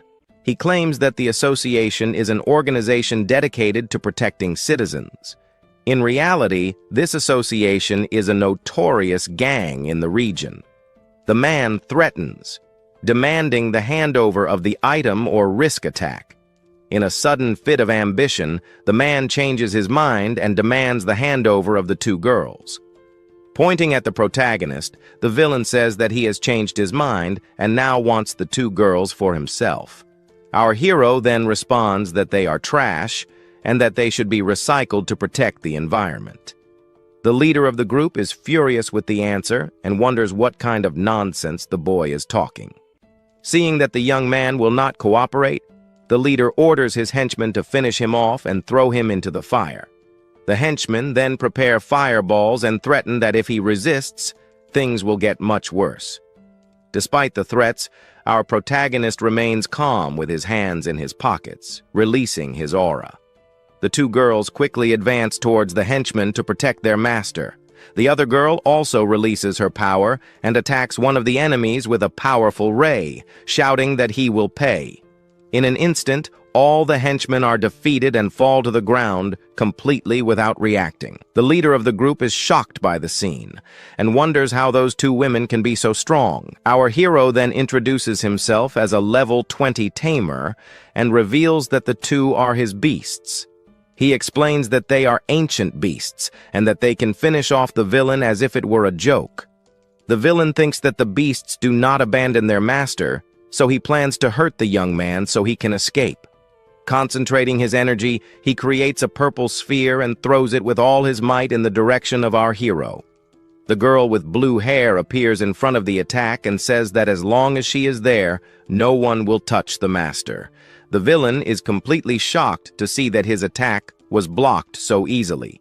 Suddenly, the other girl appears behind him and attacks him, saying that he will regret messing with her master. The girl beats up the villain, and the protagonist asks her not to finish him off because he has plans. A short time later, the whole group is tied up and the leader threatens, saying that the association will not forgive him. Our hero smiles and says that there are no hard feelings, and asks why he would hurt them. The hero smiles and says that he has a mission for them, and the frightened villain asks what he wants to do. Suddenly, screams of despair echo throughout the cave filled with fire monsters. The group of tied-up villains are used as bait, being swung in the air while they cry for help. The blue-haired girl holds the rope and tells them to scream louder if they don't want to become food.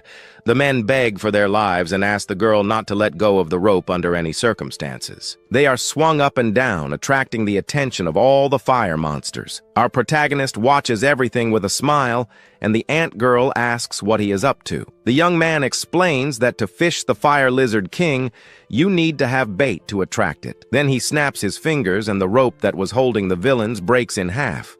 The group falls to the ground, and the fire monsters begin to approach to attack. The creatures quickly surround the men who are now completely defenseless. The desperate leader tries to use lightning magic to drive away the approaching creatures.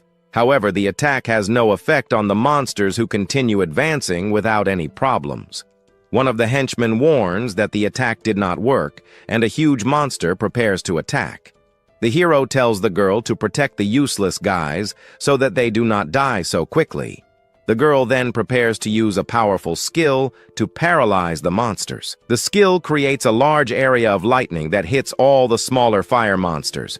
Our protagonist says that's right and asks them to make even more noise to attract the boss.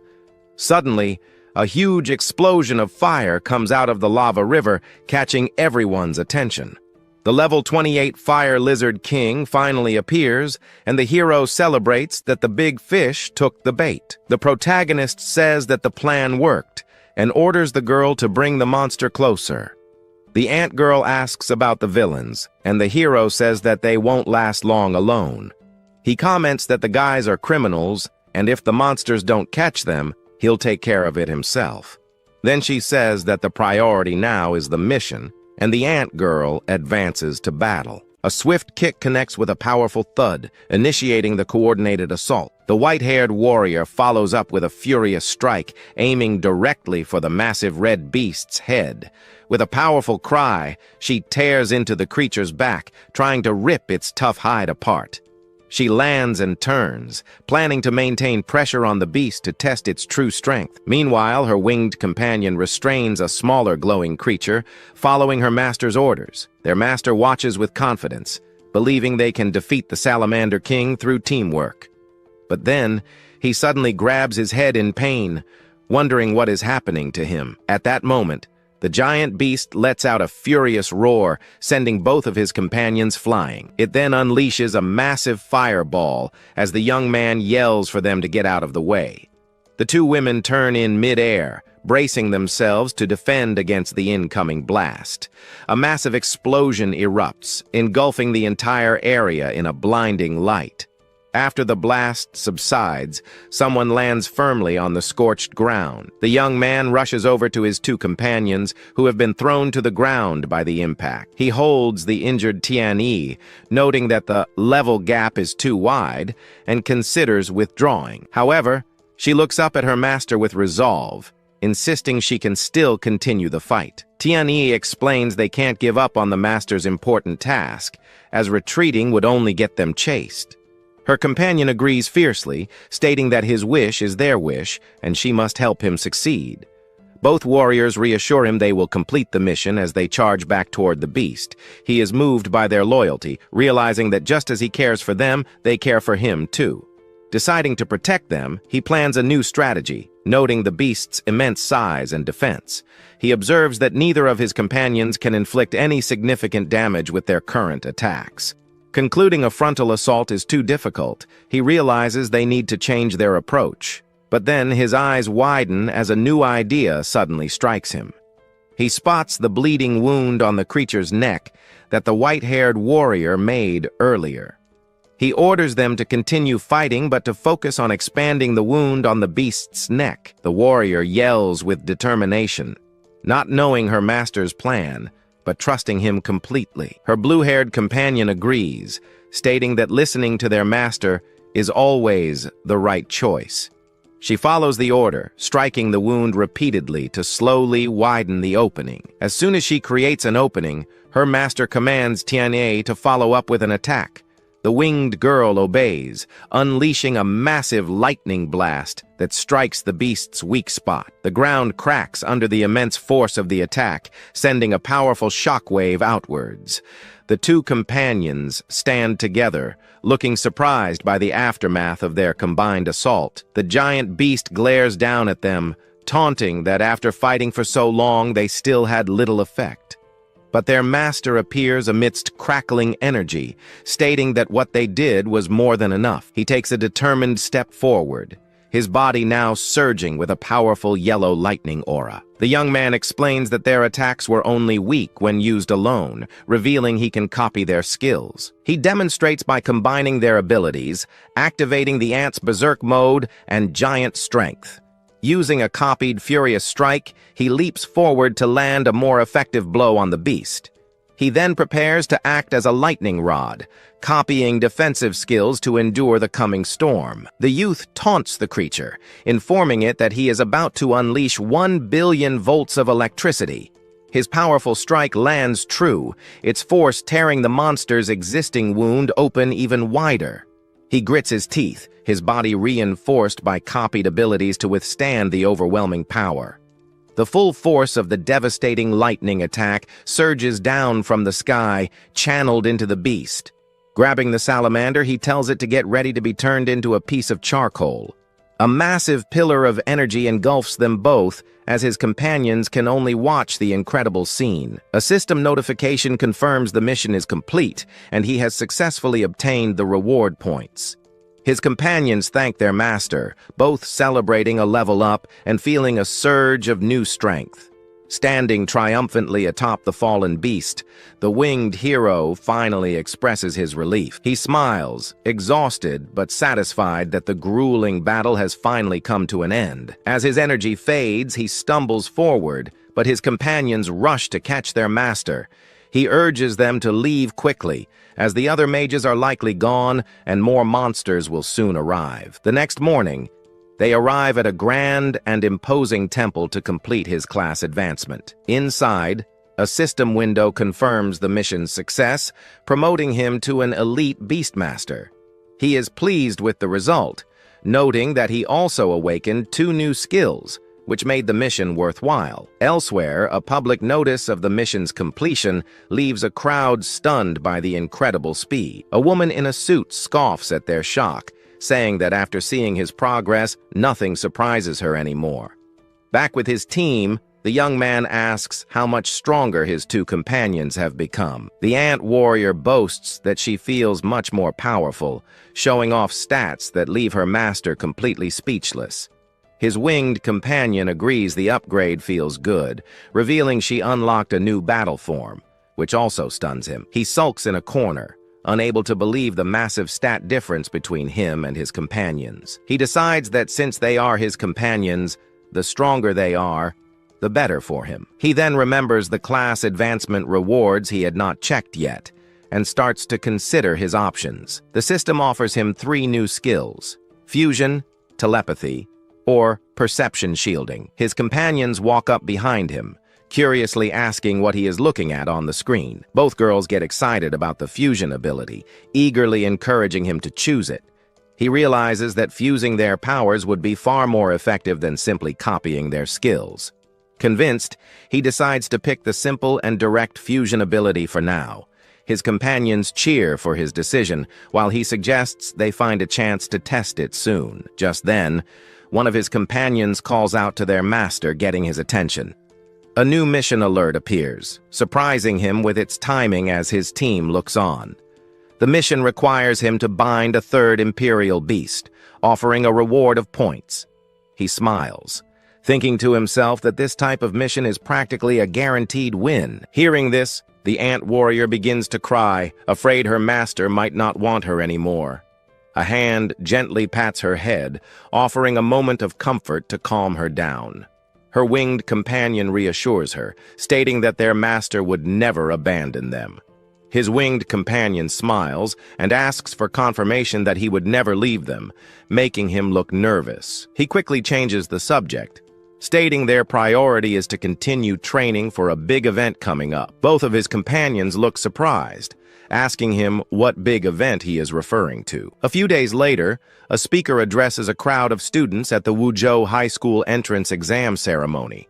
The white-haired man on stage announces that it is the big day for various colleges to recruit new students.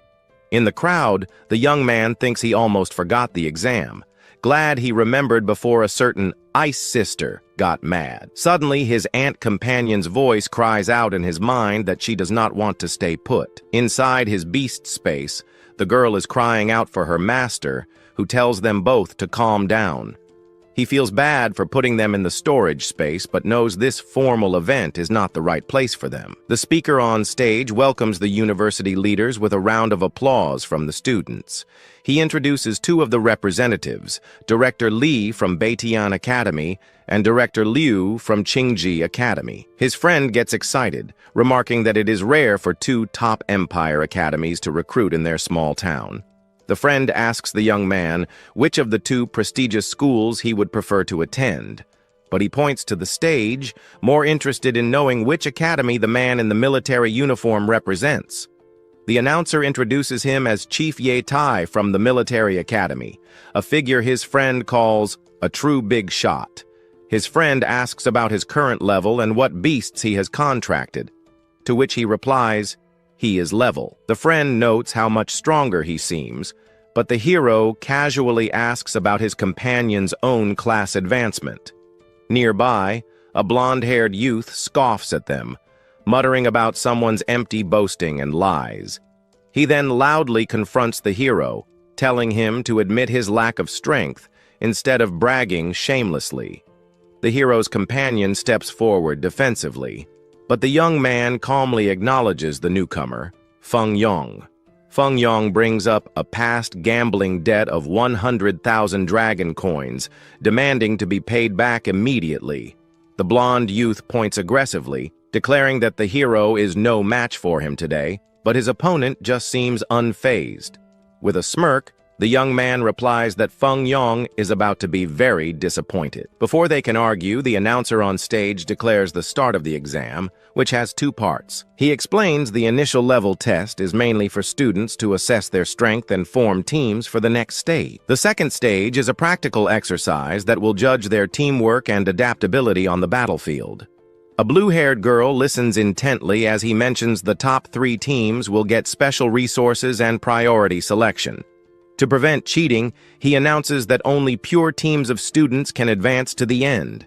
With the rules explained, he officially begins the exam, wishing all the students the best of luck. Students line up for the level test, where a crystal ball that detects levels up to will prevent any cheating. The level tests begin with the announcer calling out students' names and their modest ranks, like a level blacksmith. A teacher watches on, quietly wondering how her student, Lin Han, has prepared for this life-changing exam. She suddenly gets angry, remembering how he had the nerve to refuse a rare beast she had captured just for him. An onlooker thinks to himself that Teacher Bai should be more careful about who she chooses to defend so fiercely. Her blonde-haired rival approaches her, wondering aloud what she sees in a worthless student like Lin Han. The teacher clenches her fist, telling him to hurry up and test, warning him not to badmouth her student again. The youth smirks, confidently claiming that even without her saying anything, he is still much stronger than Lin Han.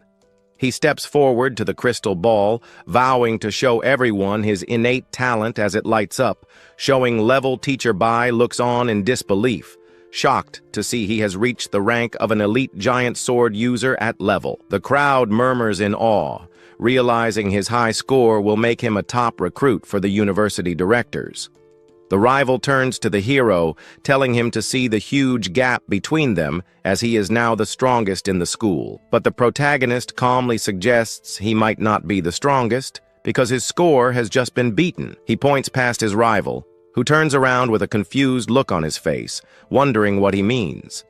A blue-haired girl stands by the crystal ball, which now shows level, shocking everyone with her high rank. The announcer proudly tells the university leaders that Leng Shui is the pride of their school, with both top scores and talent. The academy directors are impressed by the girl's performance, agreeing she is a great talent with a promising future.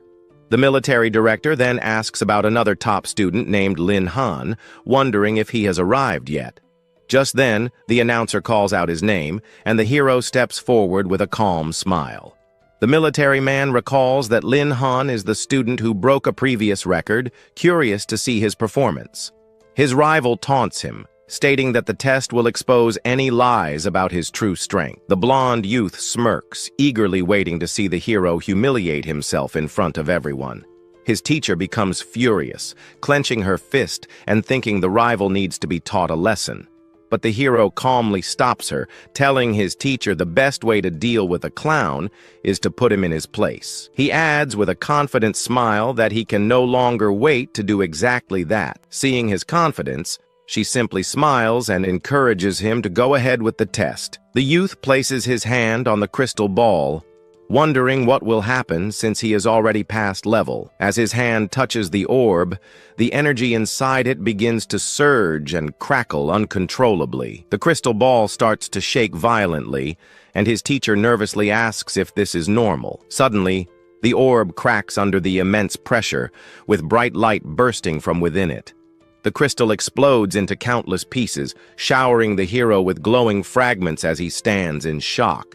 The crowd stares in disbelief, and the hero's friend asks what just happened. His teacher rushes to his side to check if he is injured, but he assures her that he is okay. The teacher wonders why the testing device would suddenly shatter, while the hero silently speculates it was due to his high level. His rival laughs mockingly, claiming his power was so weak it broke the machine and tells him to just withdraw. A smug-looking man with red hair agrees with the rival's taunt. The man, an exam proctor, approaches and accuses the hero of lawlessness for breaking the only test device. The hero recognizes the proctor, remembering his past troubles and how he somehow avoided punishment from the dean. His teacher quietly warns him that the proctor is the brother of a man he previously reported and likely holds a grudge. The proctor turns to the directors, formally reporting that the student has damaged school property and failed the test. He then recommends that the hero be disqualified from the combat drill, leaving the young man shocked. The hero calmly steps forward, stating that an exam proctor should not bring personal grudges into the exam hall. Enraged, the proctor grabs the student by his collar, telling him to stop his useless struggling. He dismisses the Beastmaster profession as worthless and not deserving of the director's precious time. One of the directors agrees, commenting that it's too difficult to cultivate a Beastmaster without vast resources. The proctor smirks, telling the hero that he heard the director's final judgment on the matter. The school dean can only stand by with a grim expression, awaiting the final verdict on his student. Both the proctor and the blonde rival smirk, believing the hero's career path has just come to a premature end. But the young man speaks up, questioning if a person's strength should not be judged by their combat performance. The military director agrees, stating the level test was merely for gathering info, and the real test is the combat drill. His firm statement makes the other two academy directors look down, questioning their own judgment. They nervously agree to watch the second round, adding that this student might provide an unexpected surprise. The military chief then asks the school dean if this new arrangement is acceptable to him. The dean gratefully thanks the directors for giving his student another chance to prove himself. His teacher tells him this is a rare opportunity. Surprised, the impartial director defended him. She grabs her student and shakes him, telling him to do his best to prove his doubters wrong. The blonde rival scoffs that he is just lucky, taunting that no matter what, trash will always be trash. He then lets out a loud, mocking laugh, completely assured of his own superiority. The hero turns with a cold expression, daring the youth to repeat what he just said. His eyes glow with a menacing red as he warns his rival that he wouldn't mind dealing with him during the fight. He then challenges him to settle it on the battlefield, a challenge the rival furiously accepts. The announcer begins the second round, the combat drill, instructing students to form teams of up to 3. He adds that the entire test will be live-streamed, so the university directors will be watching their every move. In the courtyard, a chubby guy approaches our hero and invites him to form a team. The guy in the white sweatshirt accepts the proposal, and the two form a partnership right there. Suddenly, a girl appears, all embarrassed, calling the protagonist's name. She introduces herself as Yu Ting and asks if she can join their team. His friend then comments that our hero is quite popular because the hottie from the other room came after him. However, the guy gets serious because joining her might end up exposing some important secret, so he declines the girl's invitation and says that his team is unfortunately already full. He adds that she will definitely find a much better team than theirs. His partner then whispers, asking why he rejected her if fighting without a girl is boring. The girl replies that she knows he broke the record, and that only with him can she win the championship. She then asks for one chance, and even though she is level 15, she assures the team that she won't get in the way of the team in any way. Seeing her sincerity, the guy thinks she seems very straightforward and won't cause any problems in the battle. His partner then insists that the protagonist accept the request because the girl is practically begging him. Unable to stand his friend pestering him any longer, the hero gives in and agrees to let her join just to have some peace. The girl is overjoyed with the news, and her eyes shine with excitement at the opportunity she's been given. Soon after, they take the application form with the 3 names to a woman named Bing. The white-haired woman looks at the paper and is surprised to see that Ju Ting from Group 3 is on their team. The hero then explains that the girl's profession fits well with the team, which is why she decided to accept her. The woman is sorry because she wanted to nominate another girl for their team, but another guy got there first. The protagonist approaches and tells Bing not to worry because her team will definitely win. He then jokes that he's afraid she won't get a team and will end up embarrassing Group 6. The woman is embarrassed and asks our hero to be very careful during the challenge she's about to face. She also tells him not to overexert himself and to call her if something unexpected happens. Then the boy hugs her to comfort her, and the girl ends up accepting his affectionate gesture. His companions call him because a portal has opened, and it's time for them to go on their mission. Stepping away, he thinks of all the people who are supporting him and rooting for his success. With a determined look, he realizes that this time he can no longer hide his true power. Arriving at a desolate place, they discover that the place is divided into 3 different areas. The protagonist's friend then looks at his bracelet, which he uses to see the ranking and ask for help. Soon after, all the students run towards the monsters to begin the battle. Elsewhere, a blonde guy easily defeats 2 fire lizards with his swords. Suddenly, our hero's partner is surrounded by 3 of those fire creatures. She then points her finger and prepares an ice ability to attack the enemies. With a single movement, the girl completely freezes all the monsters around her. Their team, he earns another 160 points by defeating 4 more salamanders. Far away, everyone watches live on a large screen what's happening inside the battle arena. On the screen, 2 men comment that a team is already in first place with 240 points. The scoreboard then shows our protagonist's team in last place, and still without any points. A red-haired man then mocks that the hero's team is a disgrace for not having achieved anything yet. The white-haired girl thinks everyone there is blind and doesn't see the boy's potential. Suddenly, a danger alert appears on the screen, showing our hero's team. A drone informs them that they have reached the silver area with monsters ranging from levels 10 to 20. The boy then looks at his glowing bracelet and thinks to himself. He receives a message from a rival bragging about being the #1 student in the whole school. Seeing the provocative message, the hero gives a slight smirk. His friend turns to the girl and says the hero is a bad guy who takes advantage of others. Suddenly, a system notification pops up in front of the hero with a blue glow. The screen displays a hunting quest. defeat 10 gold-level beasts for 1,000 points. His partner grows worried, saying they're not even strong enough for the silver creatures. The girl explains that those monsters attack in groups, and the battle will be really tough. The boy then tells them not to worry. Their only job is to stop the enemies from escaping. They move forward into the gold zone, while a strange wolf watches them from a distance. A system window appears, and identifies the creature as a level 18 hound. His partner says something, and the hero is shocked by what he just heard. The boy clenches his fist, bracing for the creature's imminent attack. He then lands a powerful punch on the wolf, sending it flying, leaving his friend stunned. His partner shouts a warning as an entire pack of red-eyed wild hounds surrounds them. With a single strike, the hero defeats 5 hounds at once, and the team earns 450 points. His teammates are stunned, and the girl thinks she may have joined a true expert. Stepping on the fallen beast, the boy asks if they've decided to head into the gold zone. The girl and his friend give a thumbs up, clearly excited to continue. Outside, on the big screen, a major danger alert appears as the team enters a new zone. A teacher starts arguing with Bing, blaming her for letting the girl go into the dangerous silver zone. Bing calmly asks the teacher to relax and says the boy knows exactly what he's doing. Behind her, the red-haired teacher mocks, claiming the boy knows he can't win and will sacrifice the team. The white-haired woman immediately confronts him and asks where his morals are as a teacher.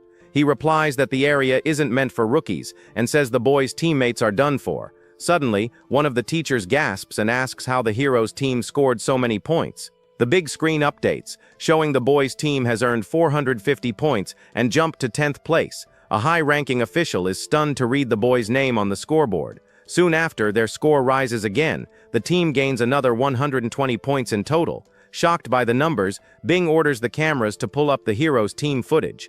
On screen, a small purple creature finishes off a blue wolf, while the others watch. His partner is amazed, watching his electric summons annihilate all the wolves nearby. One of the teachers comments that the beasts aren't ordinary, and maybe they're the boy's greatest weapon. Even so, the red-haired teacher refuses to believe and says 2 summons aren't enough for the silver zone. Back in the arena, the point notifications keep popping up as their score rises fast. The other teacher remarks to Bing that the 2 creatures are true point machines. The red-haired teacher stands speechless, realizing that at this rate, they could actually take first place. The white-haired woman teases the other teacher, who awkwardly apologizes for doubting the boy. Bing realizes he had a better option, and that's why he turned down her offer as the scoreboard keeps rising. With his electric summon, the protagonist finishes off another monster with a powerful lightning-filled attack. His teammate celebrates that they've moved into 5th place, but the girl corrects him, saying they're already 3rd.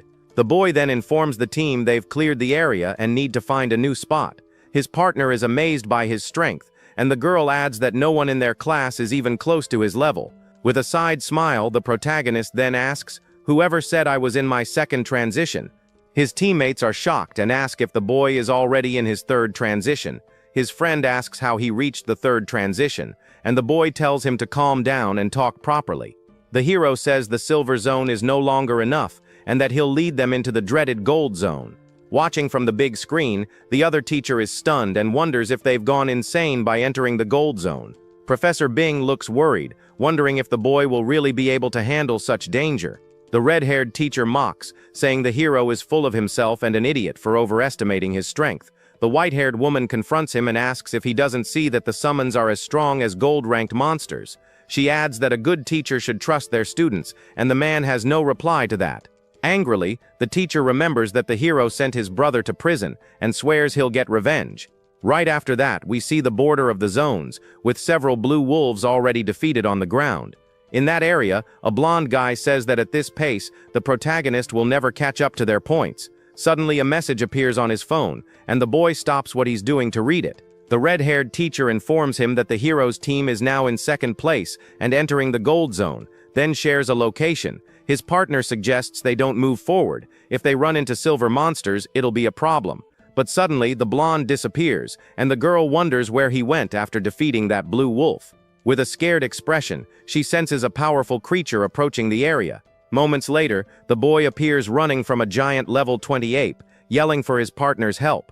With a wicked smile, he thinks it was a good thing the teacher gave him the monster's location. However, the beast is much faster than expected and slashes at him before he can react. At the last second, his partner uses a spell to create an ice barrier, protecting him from the blow. The ice spikes strike the ape in the chest with force, pushing it back and saving the boy from danger. The creature roars in pain and rage as the ice spreads, but it's clearly not enough. The blonde yells at his partner to stop whining and fight the monster. Frustrated, the girl prepares a new ice attack with her powers. Furious, she thinks joining that guy was a huge mistake. She regrets ever being part of his team.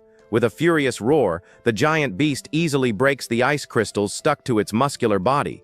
Trying again, the girl launches multiple ice spikes from the ground toward the monster, which charges at her at full speed. But the ape completely ignores the attack and smashes through the spikes with its body. The girl is stunned by its resilience. The creature rushes forward and swings its claw at full force, aiming straight at the girl standing before it. The monster is about to hit her head-on. She screams in fear, unable to dodge the attack. With her eyes shut tight, the girl waits for the final blow, her sweaty face showing just how terrified she is. Suddenly, a powerful punch slams into the ape's face, sending it flying to the side. The girl opens her eyes, shocked by the sudden help. The blue-haired girl is left speechless, unable to believe what she just witnessed. Turning around, she sees the protagonist approaching, one of his summons flying overhead. He walks up and asks what they were thinking coming to a place like this. Suddenly, the hero's small summon charges at the giant ape with a fast strike. In the sky, the bird summon prepares a powerful lightning attack to support the battle. The electric blast hits the monster right in the chest, while the other creature leaps away from danger. With the combined assault of both summons, the giant ape finally falls to the ground, defeated. The girl is amazed, wondering how his summons are so strong that they can defeat a level 20 monster. The hero then scolds them, asking who gave them the nerve to fight such a powerful creature. The blonde guy turns away and leaves the area, surprising the hero with his reaction. The protagonist thinks that if he had known the guy was there, he would have arrived sooner to help. With dirty hands, the boy leans on the ground, furious for having been saved by someone else. Turning around, he glares at our hero with pure hatred for interfering. The blonde guy grabs the protagonist's shirt and yells, demanding to know why he stole his prey. He grips the hero's clothes tightly and doesn't seem like he's going to let go anytime soon. His partner steps in and says that without the hero's help, he would have been crushed by the monster.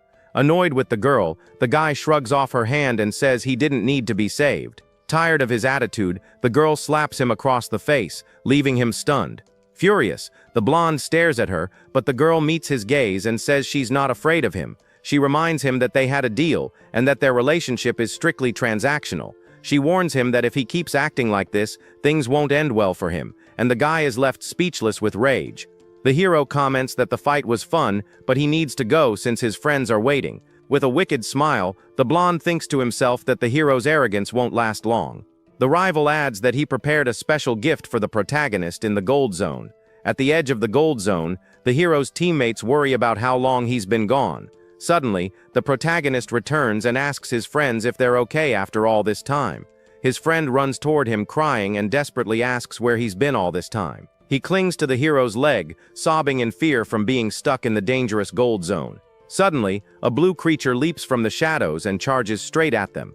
While the hero tries to calm his friend, a level 28 wolf appears, ready to strike. The boy's eyes turn serious as he prepares for the coming fight. With a swift move, he lands a powerful punch directly on the wild creature's jaw. The blow is so strong it sends the monster flying backward violently. A system window pops up, informing him that he gained over 2,000 experience points from the victory. The girl realizes these wolves usually hunt in packs, and that could be a problem.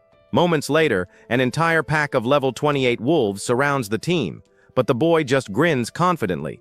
The monsters he defeated earlier helped level up his summons. He then commands his summons not to hold back, and to turn all the wolves into experience within 10 minutes. Soon the system announces that he has defeated several wolves, and leveled up to level 26, gaining many points. His ant summon attacks one of the wolves with its blue flames, and defeats it with no trouble. His bird summon also uses its lightning to annihilate another beast, and the hero rises to level 27. In a short time, the entire wolf pack is wiped out, leaving his teammates stunned at the sight. He checks his status, and sees the mission is complete, though he finds it strange that so many wolves appeared right away. Thinking ahead, he uses his 1,400 points to increase his strength stat. Suddenly, a small blue ant with red eyes appears, watching everything from afar. The tiny creature suddenly jumps onto the hero's chest and calls him master, startling his teammates. A large blue ant rests on the master's chest. Its spirit form worries that the big dog was defeated while he asks the creature to get off him. The ant's spirit thinks its master smells good. The young man then notices the bloodstains covering his chest are not his own. A phoenix-like beast appears, telling the ant not to monopolize their master. He sits up, reminding them they must continue killing monsters. A girl is impressed by the hero's skills and his beast-taming ability. Her companion simply tells her to get used to his surprising talents. The hero turns to his companions, offering them 2 netherwolves to finish off for experience points, since they followed him this far. The students eagerly accept, their eyes glowing menacingly as they thank Father Lin.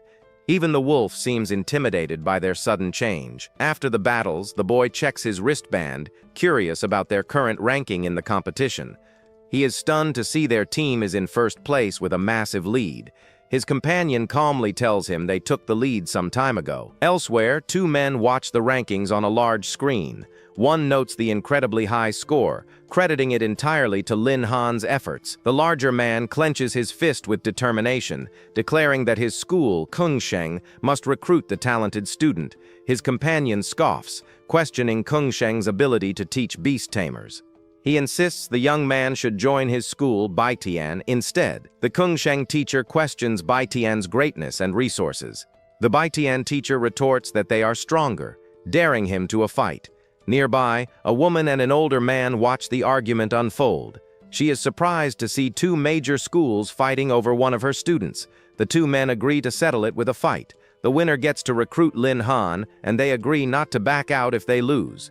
Just as they are about to fight, the Baitian teacher's expression shifts to shock as he stares at something behind his rival. A man in a military uniform interrupts them, pointing out that they have overlooked the most important person involved in this matter. The 2 teachers recognize him as Director Ye from the military academy. They know their institutions cannot compete with the military. The director admits he admires Lin Han, but he believes the choice of which academy to join should depend entirely on the student's own opinion. He sternly orders both of them to sit down and wait quietly for Lin Han to come out before they continue their discussion. Intimidated, the 2 men look down and meekly agree to follow the director's command without another word. Meanwhile, the school dean is moved to tears, declaring it a great day for the school. His colleague tells him to calm down. The woman then smiles, agreeing that Lin Han is truly outstanding and deserves all the achievements he has earned. Elsewhere, a furious man watches the rankings, wondering how the waste Lin Han became so strong. He orders Feng Yong to kill him. In the silver leveling zone, Feng Yong stares at his screen in disbelief, unable to accept that Lin Han's team has surpassed his. He turns to his partner Leng Lingshui, insisting they still have a chance to tie the score and take back first place. She just smirks at his words, sarcastically asking him what kind of big dream he is having. The blonde youth gets angry, questioning if she no longer wants the level 20 weapon he promised her. His companion calmly replies that her strength is nearly gone, telling him to get the points himself if he has the ability. Frustrated, he relents for now, deciding to let Lin Han be proud for a while since he believes danger will find him soon. Soon after, the trial officially concludes. A group of officials stands before a portal, welcoming all the students back. Feng Yong and Leng Lingshu emerge from the portal, their team officially ranked second in the trial. The dean welcomes them back, commending their teamwork. He specifically praises Leng Lingshu for her skill in taking down powerful foes. He continues his assessment, noting that Feng Yong's performance was remarkable. However, the youth was impatient and almost caused trouble. The dean calls them both outstanding talents. He then looks around, asking why their classmate Lin Han has not appeared yet. The blonde youth smirks, recalling how he smeared demon ape blood on Lin Han. He believes the blood would attract beasts to kill him. Just then, a voice announces that Lin Han and his team are back. Feng Yong and his partner turn around in shock. Lin Han and his 2 friends walk out of the portal as the first-place team. He never expected they could achieve this rank. Feng Yong is in disbelief, shouting that it is impossible for Lin Han to have survived. The hero just smiles calmly while his rival can't understand why the plan failed, wondering how he survived the gold zone. The two academy teachers rush past the stunned rival, pushing him aside as they run eagerly toward Lin Han. The Qinsheng teacher offers scholarships and resources, while the Baitian teacher promises to take responsibility for his beast tamer. Lin Han and his friends are taken aback by the two directors' intense enthusiasm, finding it a bit overwhelming. The two men continue to shout, each pleading desperately for the young man to choose their academy over the other. The students watch, thinking the teachers from the prestigious academies look more like old liars trying to cheat people. Director Ye steps forward, interrupting the argument. He politely asks the two if he can have a chat with Lin Han first. The blonde youth starts sweating nervously, pretending he does not understand what Lin Han is talking about. A woman in heels steps forward, her presence drawing the attention of those nearby. The white-haired teacher puts a hand on her student's shoulder, reminding his rival that cameras recorded everything. Feng Yong's accomplice simply lets out a small, confident laugh, not looking worried at all. The hero watches their exchange, his expression hardening as he senses that something is wrong. The rival smugly asks the red-haired examiner to show his monitor. Lin Han realizes this is a setup. The examiner holds up a broken camera drone, claiming it was damaged during battle and can no longer play back footage. The teacher reaches for the device, angrily declaring that it is impossible for the camera to be broken. The red-haired man thinks they are fools. With the surveillance camera destroyed, there is no way to prove anything. Suddenly, a voice offers another camera for viewing, causing the examiner to shout in disbelief. Director Yi holds up his phone, explaining the military installed its own cameras to monitor every student. He projects the footage for everyone to see, admitting he did not expect it to be used as evidence. The video shows the blonde youth crouching over a demon ape and deliberately gathering its blood on his hand. The footage then shows him grabbing the hero and smearing the blood onto his chest, shocking the crowd. The director explains that this was done to attract powerful beasts and get Lin Han's team killed. The director's eyes glow with fury. He tells the student he is lucky not to be one of his soldiers, or he would regret framing a companion. The blonde youth is terrified by the threat, sweating as he is unable to form a coherent response. The dean angrily points at his student, expelling him for his despicable act and for ruining the school's reputation. But the hero interrupts, telling the dean that the disgraced student is merely a pawn in a larger scheme. He questions how a student would know about the blood's effects and why his surveillance camera would so conveniently break. He then turns to the red-haired examiner, noting the coincidence of his brother's hostility and the broken camera in his hands. The hero suggests that in this game of chess, the examiner is the one truly pulling the strings from behind the scenes.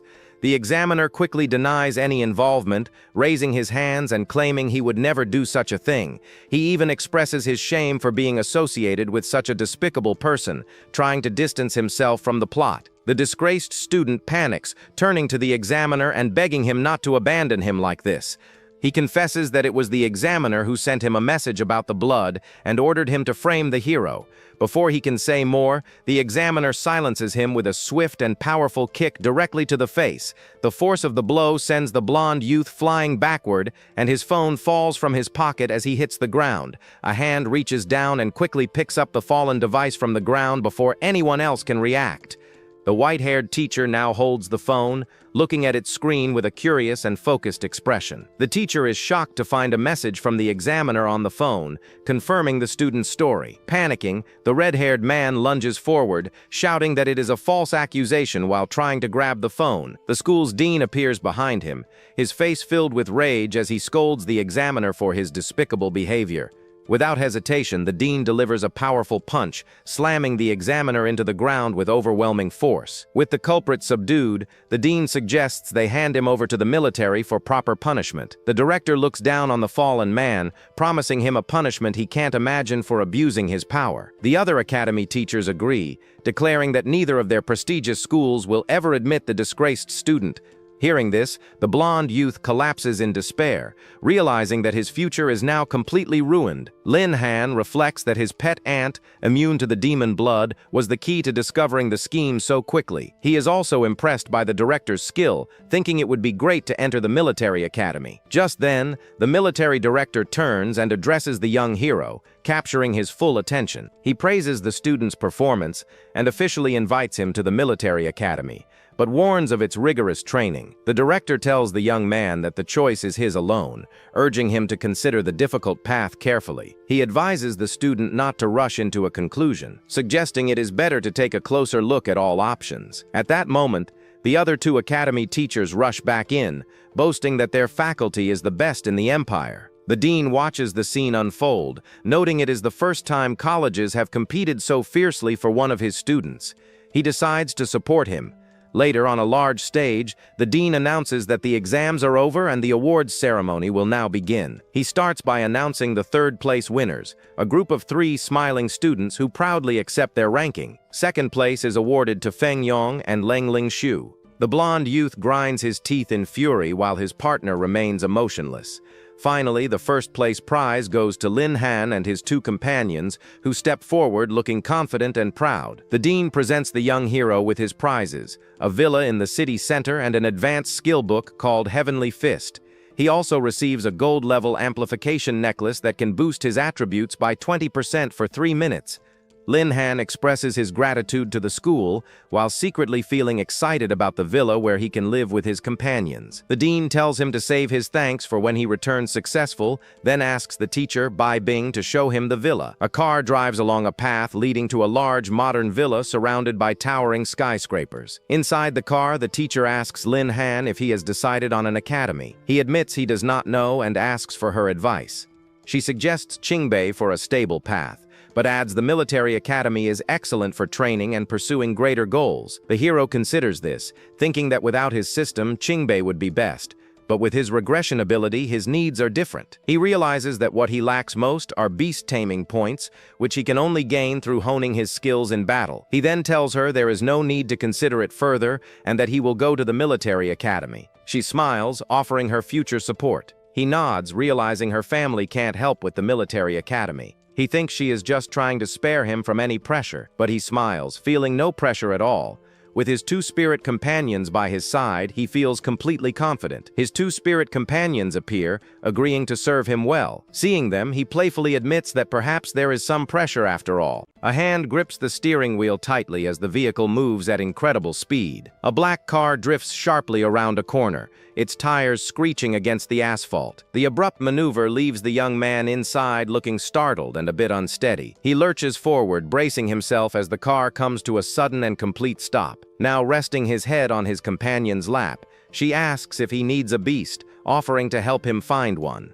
He looks up in surprise, asking if she knows a place to find good fire-attributed beasts. The white-haired woman suggests a platinum-level firebird in a nearby forest, perfect for his current level. She also notes that he is close to the 4th level, and this quest will help him reach the requirement. His companion then playfully asks the youth if he has enjoyed resting on her lap enough. With a cheeky smile, he agrees that it was enough and sits up, ready for the next task. She smiles back confidently, announcing that it is time for them to head to the Flame Forest. Their journey takes them to a vast forest where every tree and leaf glows with a fiery red hue. As they arrive, she hopes the information is correct while he thanks her for the assistance. Without warning, a ferocious roar echoes through the woods from a menacing, fiery beast. More fire lions charge forward, but the hero stands ready with his companions, eager for a fight. The young man tells his companion to hide behind him if she is scared of the approaching beasts. But the pack of fire lions charges forward, their manes blazing with intense roaring flames. His companion steps in front of him, unleashing a powerful wave of ice energy from her hands. Her ice attack slams into the fiery beasts, suppressing them despite their elemental advantage. He watches in awe as she expertly weakens the lions, nearly defeating them in a single powerful hit. After the fight, he asks about her true power, but she just tells him to go harvest the experience. The hero then steps forward with his companions, ready to finish off the weakened beasts. As his ant companion kills a lion, a notification appears, confirming he has easily reached level 29. He defeats another one, and the system confirms he has now upgraded to level 30 with new attributes. His spirit beast finishes off the last lion, but the hero notices he gained 0 experience points. An alert explains he has reached his job's limit and needs a new mission to break through the cap. His companion asks if he has leveled up enough, and he happily confirms he has reached the limit. She then gently takes his hand, her expression calm and reassuring. She tells him they must keep going because the place where the firebird appears is still ahead. They venture deeper into the forest, looking up to see a magnificent glowing bird in the trees.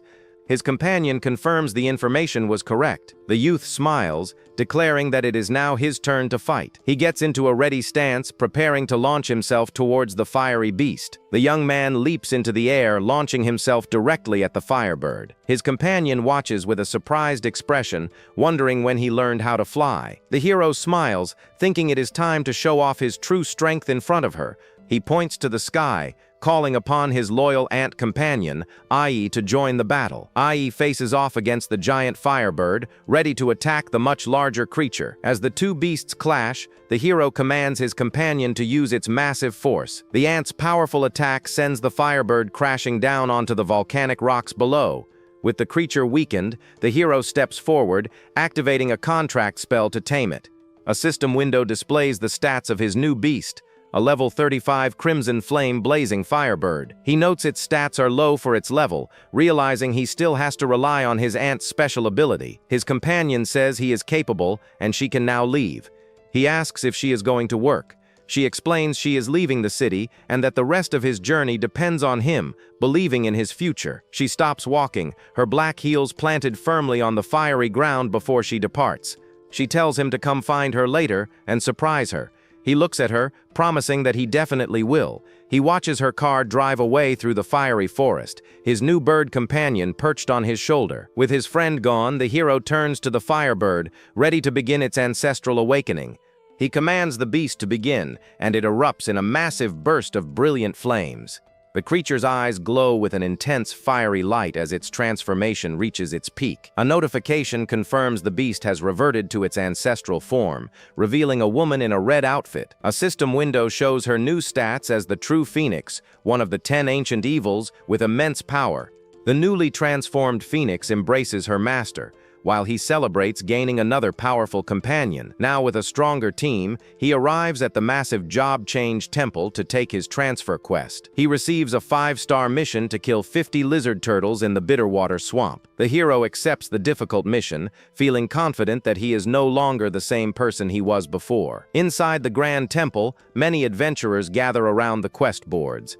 Others nearby are shocked, wondering why so many 5-star missions are appearing at the same time. They speculate that a single, powerful person might be taking all of the high-level quests. Meanwhile, the hero walks forward with his 3 powerful companions, ready for their next challenge. The hero smiles, ready to tackle his 4th job mission and head to the Bitterwater Swamp. They soon arrive at their destination, a dark and eerie swamp under the starry night sky. He observes the calm water, noting that the swamp does not seem very dangerous at first glance. Suddenly, a small serpent-like creature pokes its head out of the water, its tail splashing nearby. Moments later, a massive water snake erupts from the surface, hissing aggressively at the intruders. The young man calmly delegates the task to his Phoenix companion, trusting her to handle the snakes. Surrounded by fire, the Phoenix unleashes her power, commanding the serpents to get out of this world. Her blazing attack instantly engulfs the water snakes in a vortex of scorching flames. The serpents are quickly incinerated, unable to withstand the overwhelming fiery assault. After the easy battle, the hero wonders why there are only snakes instead of the lizard turtles from his quest. Just then, his companion spots a lizard turtle in the distance, and he eagerly tells her to lead the way. They travel deeper into the dark swamp, moving towards the location of their true targets. He is shocked to find a huge swarm of turtles underwater, admitting he has a fear of clustered patterns. But he quickly realizes this is good, as he will not have to search for them one by one. Standing with his companion, he entrusts the upcoming battle to his powerful beasts. His other 2 companions assure their master they can handle the fight, telling him to rest assured. The Phoenix then asks what she should do, so he tells her to stay by his side while the others level up. The ant companion dives into the swarm of lizard turtles, unleashing a flurry of powerful strikes. Meanwhile, his winged beast summons a massive thunderstorm, blasting the enemies with purple lightning. The hero relaxes, remarking how amazing it is to complete a mission just by lying around. Just as he is enjoying the moment, a massive splash erupts from the water nearby. A colossal level 49 lizard turtle king emerges from the depths, letting out a deafening roar. The hero and his phoenix companion stare up in shock, stunned by the monster's incredible size. He thinks that while others would flee, he can rely on his system to face this challenge. The mission objective updates to defeating the king for beast taming points, and the Phoenix powers up. He believes they can still fight if all three of his powerful beasts attack together. The hero commands his ant companion to use her massive force, and she launches a powerful punch. He then orders his winged beast to use her thunderstorm attack, striking the king from above. Finally, he tells the Phoenix to deliver the final blow, and she gathers her immense firepower. Her devastating flame attack engulfs the giant turtle, causing a massive fiery explosion. The massive lizard turtle king floats in the water, critically wounded but still breathing. He is surprised the beast survived the full-strength attacks of his three powerful companions. He thinks that is all it can handle and prepares to gladly accept his system reward. But suddenly, a black python lunges from the water, stealing his kill and his beast-taming points. His mission fails, but a new one appears, offering more points to defeat the black water python. He decides this is the perfect time to test his new system skill, activating Fusion Level 1. He calls upon his first companion, Ai, preparing her for the fusion process. Next, he calls upon his winged beast, Tianji, to join the powerful combination. Finally, he summons the Phoenix, ordering all three of them to follow his command. A brilliant light erupts from his hand as he initiates the fusion of his three companions. Their bodies merge into a new form, clad in shimmering blue and gold armor. The fused being's chest glows with a powerful mix of red and blue energy. The system shows his new fused stats, and he is shocked by the exaggerated numbers. The blackwater python hisses aggressively, unaware of the new power it now faces. Now fused, he stands surrounded by more pythons as his companion warns him to be careful. In his new form, the hero confidently tells his companions to rest assured as he faces the pythons.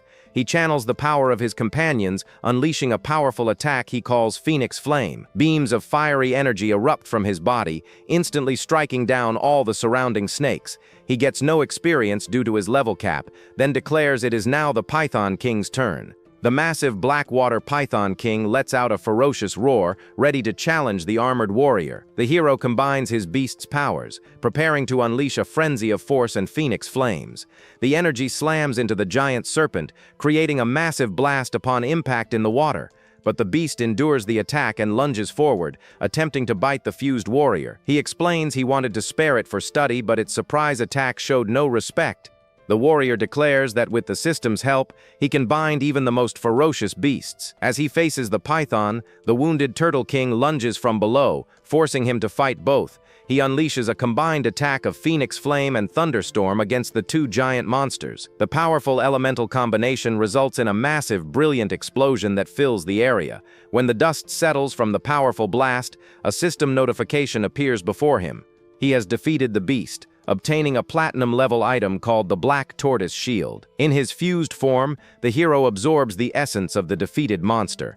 His new Black Tortoise Shield can reduce critical damage and even improve his luck and lifespan. Now back to normal, he tells his companions the mission is done and it is time to go to the temple.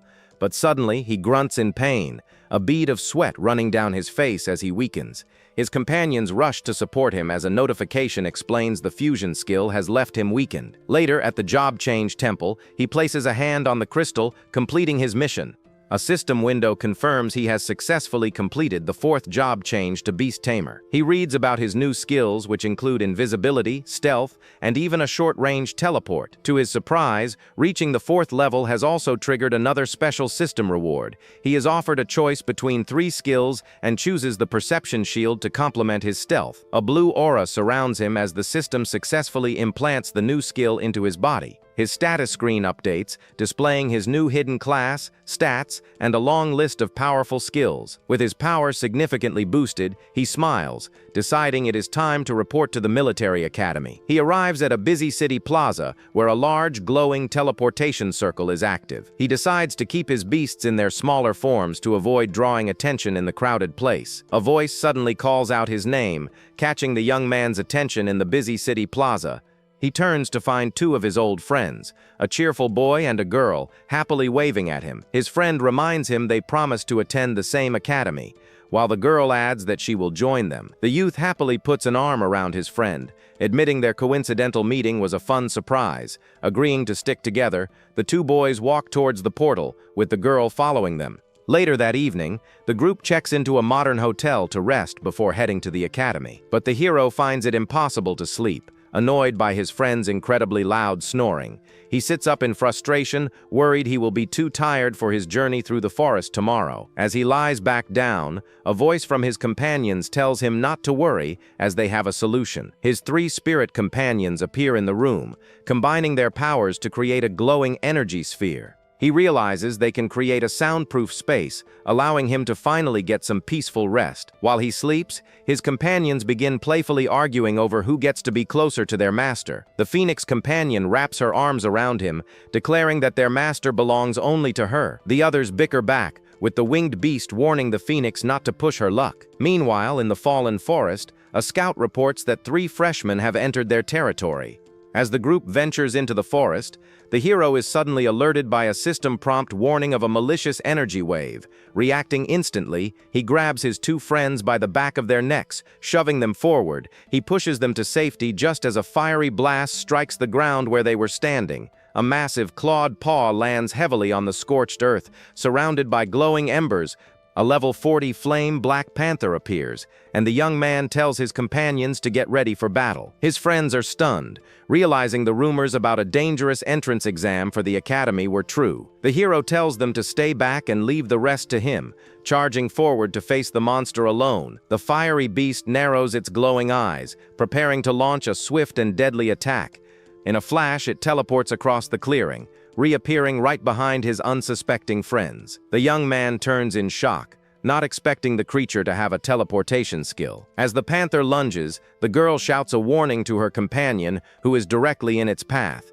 But the hero activates his own swap ability, instantly trading places with his friend to block the attack. He smirks, letting the beast know it is not the only one who can teleport in this fight.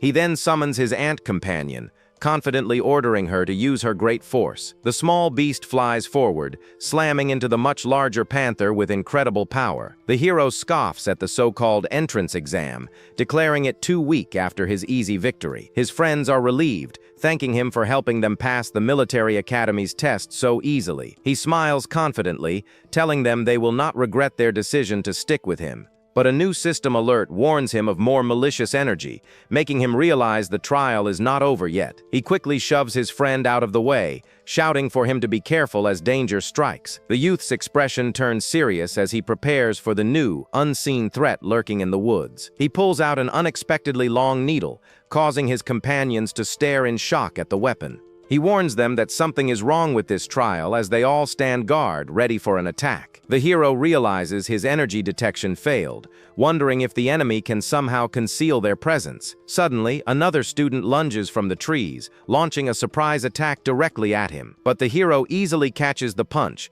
calmly asking the intruder if he still wishes to fight. He clenches his fist, his knuckles turning white as he prepares to counter the failed attack. He slams the assailant to the ground, asking if he enjoys playing dirty with sneak attacks. With a powerful throw, he sends the attacker flying backward through the air toward a tree. He pins the man down, demanding his purpose. The stranger quickly pleads, claiming they are all family. The hero angrily demands to know what the stranger means by calling them family, asking him to explain clearly. The man on the ground introduces himself as Lee Yantong, a senior at the academy, and suggests they talk standing up. The youth allows the senior to get up, while he and his 2 friends stand over him, waiting for an answer. With his arms crossed, he asks the senior why he attacked them if he is also a student at the military academy. Lee Yantong explains it was a misunderstanding, claiming his needle was only a paralyzing shot as part of a tradition. He clarifies that seniors assess freshmen by catching them to take 80 of their initial 100 points upon admission. The hero listens thoughtfully, his expression serious as he processes the information about this point system. The senior adds that these points are the Academy's official currency and have a high exchange rate. He warns that while registering untouched earns 300 points, getting caught near the entrance means expulsion. The hero's companion grabs the senior angrily, asking if only old students can snatch the freshman's points. The terrified upperclassman quickly explains that strong freshmen can also hunt seniors for 500 points per ID card. The youth realizes that the malicious energy he had sensed earlier must have come directly from this senior.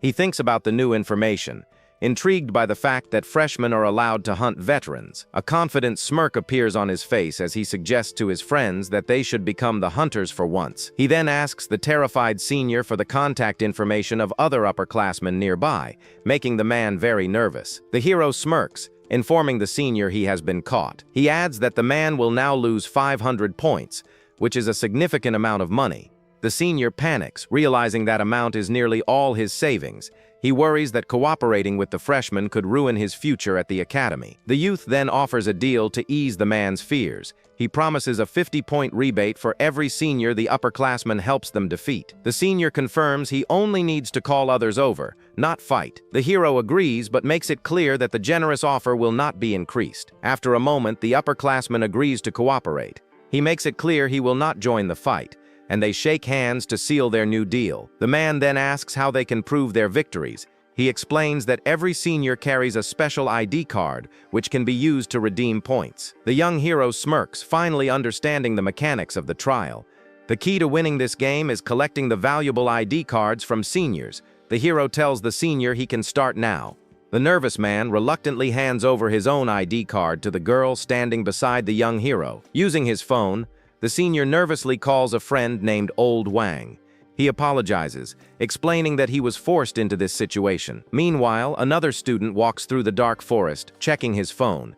He is now only 50 meters away from the location his friend mentioned. This newcomer is Wang Lichong, an important member of the student union.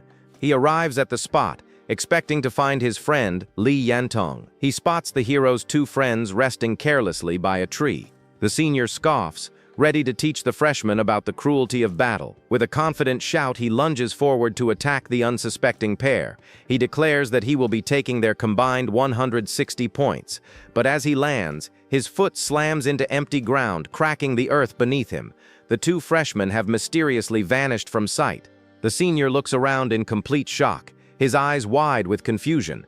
He cannot understand where his targets could have possibly gone. A massive rock slams into the ground, narrowly missing the senior who had just attacked. The hero compliments his new accomplice on a job well done. The senior is stunned by how easily they solved the problem. The defeated senior on the rock furiously accuses his friend of betrayal, threatening to revoke his scholarship.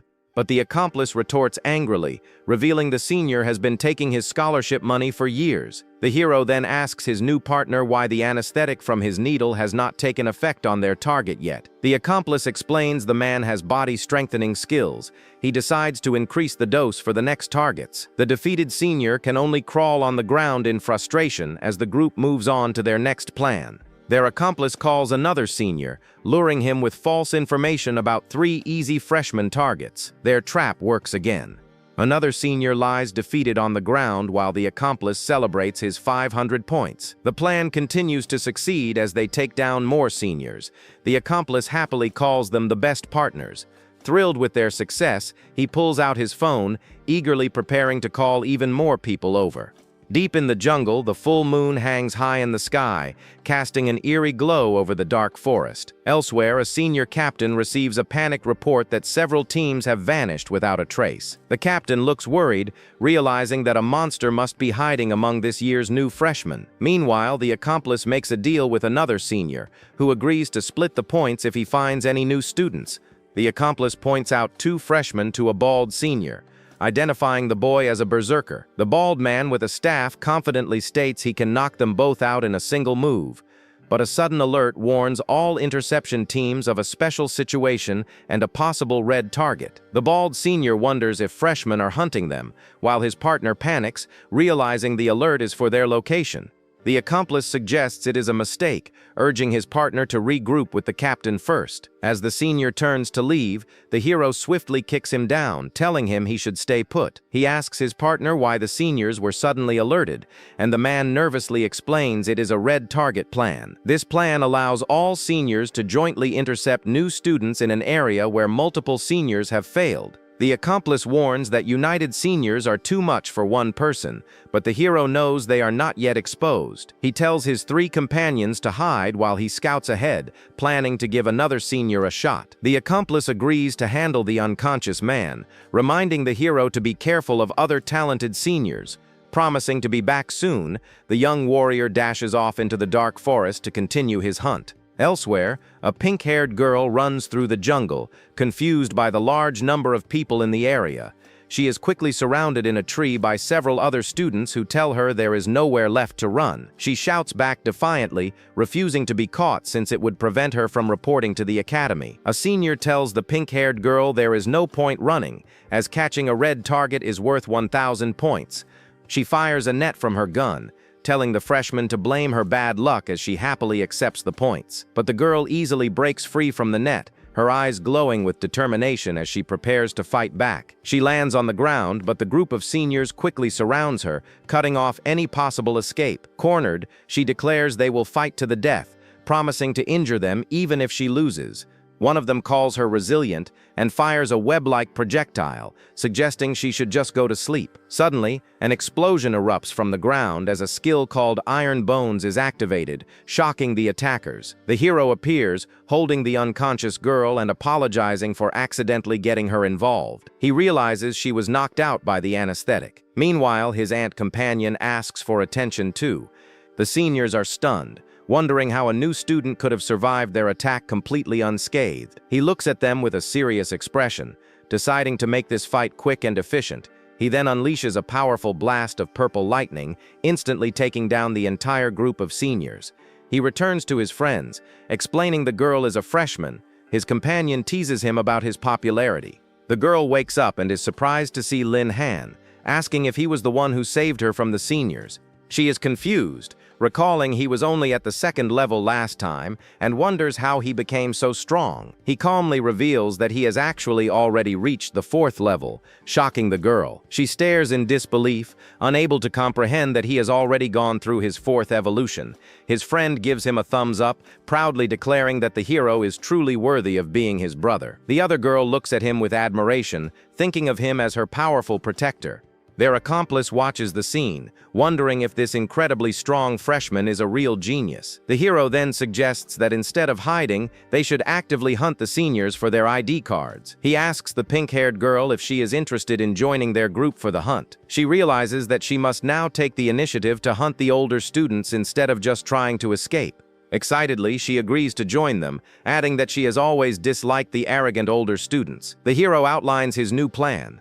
The girl will act as bait, and he will handle the rest from behind. He also asks his senior accomplice to continue gathering internal intelligence for them, which the man agrees to. With their new strategy in place, the hero declares that it is time to officially begin the battle. Elsewhere, a senior captain is informed that they have detected signals from missing team members nearby. A scouting team moves through the forest, soon reporting that they have found the missing team member. They find the man unconscious but fine, noting that his identity token is strangely missing. The captain wonders how the new students are locating them, while his subordinate injects an antidote into a fallen senior. As soon as the man wakes up, the captain orders him to report on the details of his recent attack. The senior explains that an old student named Li Yantung is colluding with the freshman to set up ambushes. The captain tells him to rest and then considers his next move, while his subordinate suggests making a public announcement. But the leader disagrees, deciding to use this opportunity to teach the younger students a lesson with their own trick. He orders his men to gather the other teams for a counter-ambush, and his subordinate eagerly agrees. In Ye Tai Cheng's office, a knock sounds at the door. The director, sitting at his desk, invites the person to come in. A man wearing glasses bursts into the room with a panicked expression, shouting that there is a problem with the hunting event. The official asks if the senior students were too harsh on the freshmen, but the man clarifies that the old students are the ones being hunted. Director Ye seems pleased, saying someone finally broke the precedent.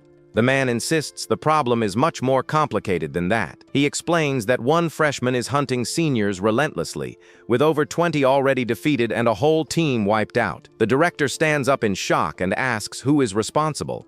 His subordinate reveals it is the beast tamer he recruited, Lin Han. The man adds that based on his calculations, the points Lin Han has earned today would be worth millions of heavenly dragon coins. Director Ye processes this news, quietly remarking to himself how quickly Lin Han has grown in such a short time. His subordinate nervously asks if they should intervene. The director, however, starts walking toward the door with a calm demeanor. He tells the man not to panic, reminding him that Lin Han is not the only genius on the team as he gestures toward a list of names.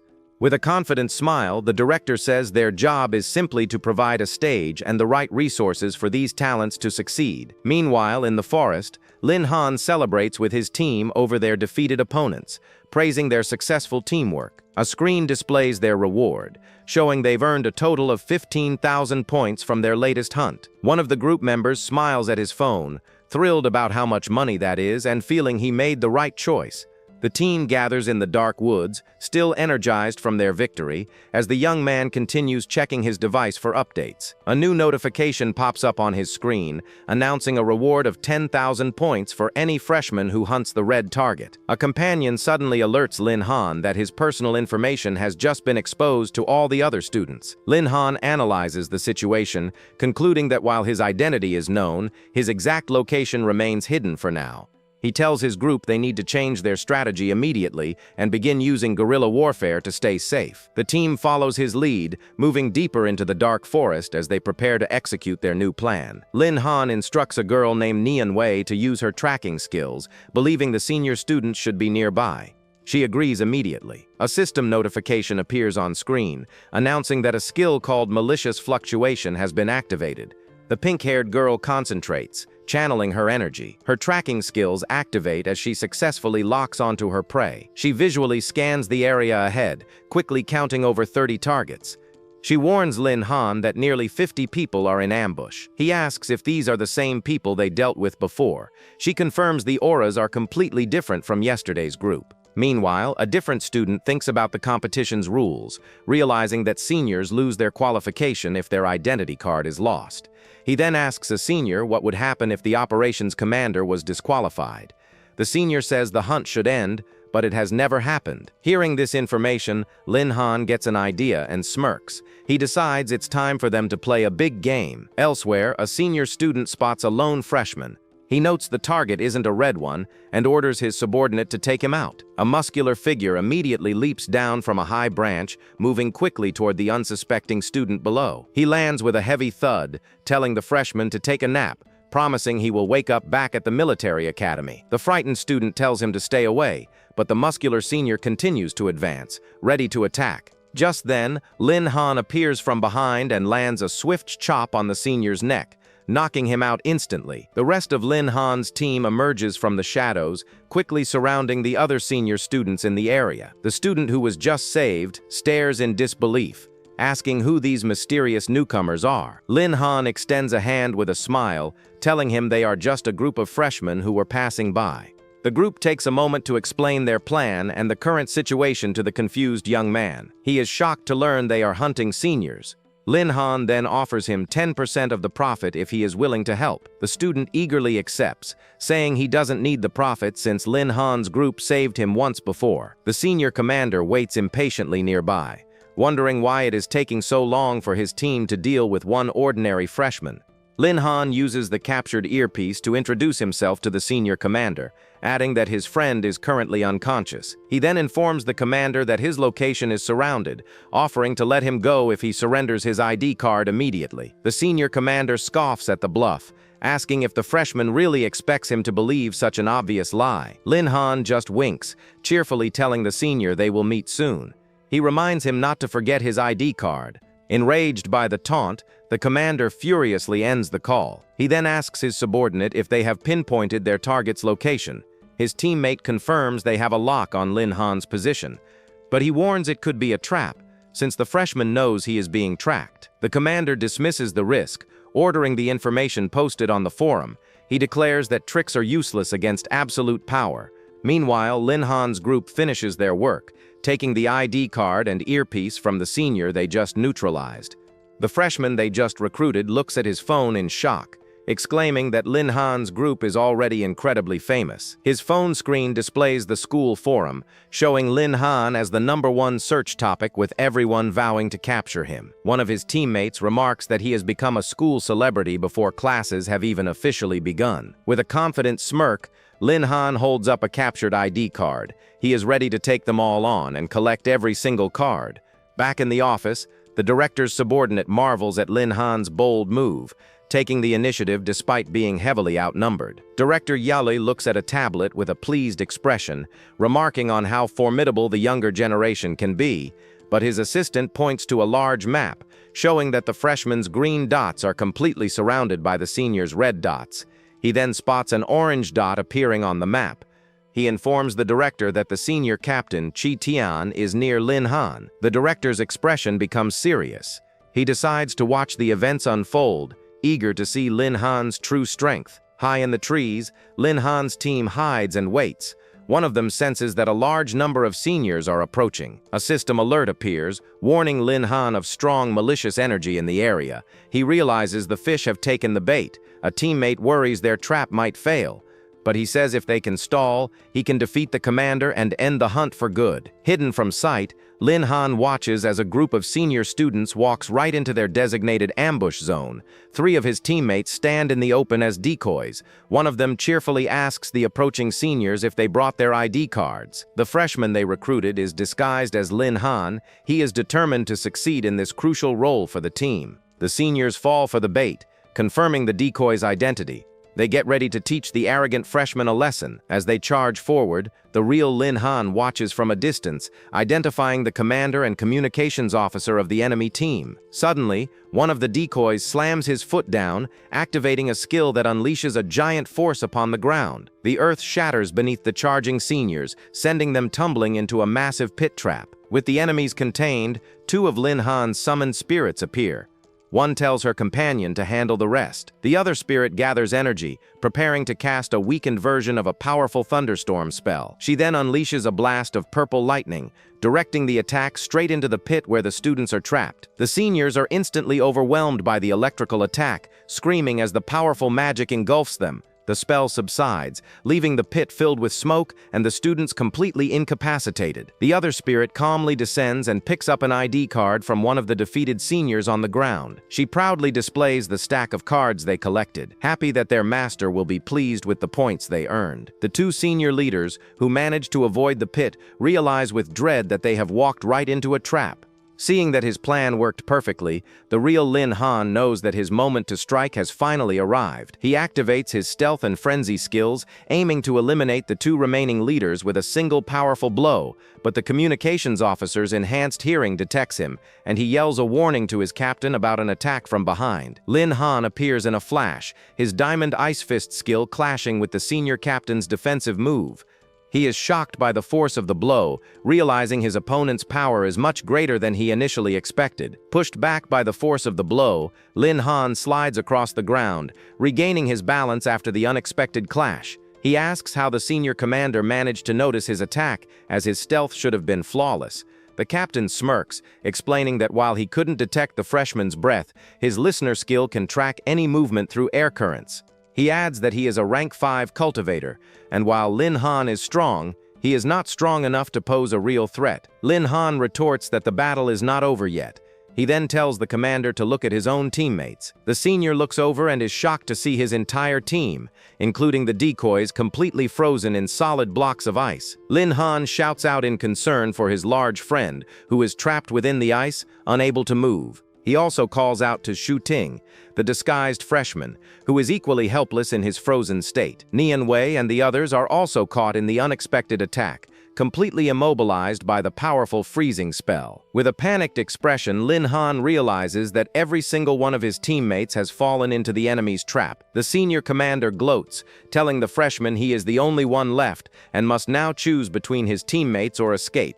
With a menacing look and glowing blue eyes, he dares Lin Han to challenge him directly. A system notification appears, informing Lin Han that he is facing a powerful enemy and will receive a reward if he wins. He decides to fight. The senior captain is amused that the freshman chose to fight instead of flee, seeing it as an interesting development. A live stream of their battle begins on the school forum, broadcasting the confrontation for all students to see. The commander declares he will give the freshman his first real lesson at the academy. Lin Han simply tells him to stop talking.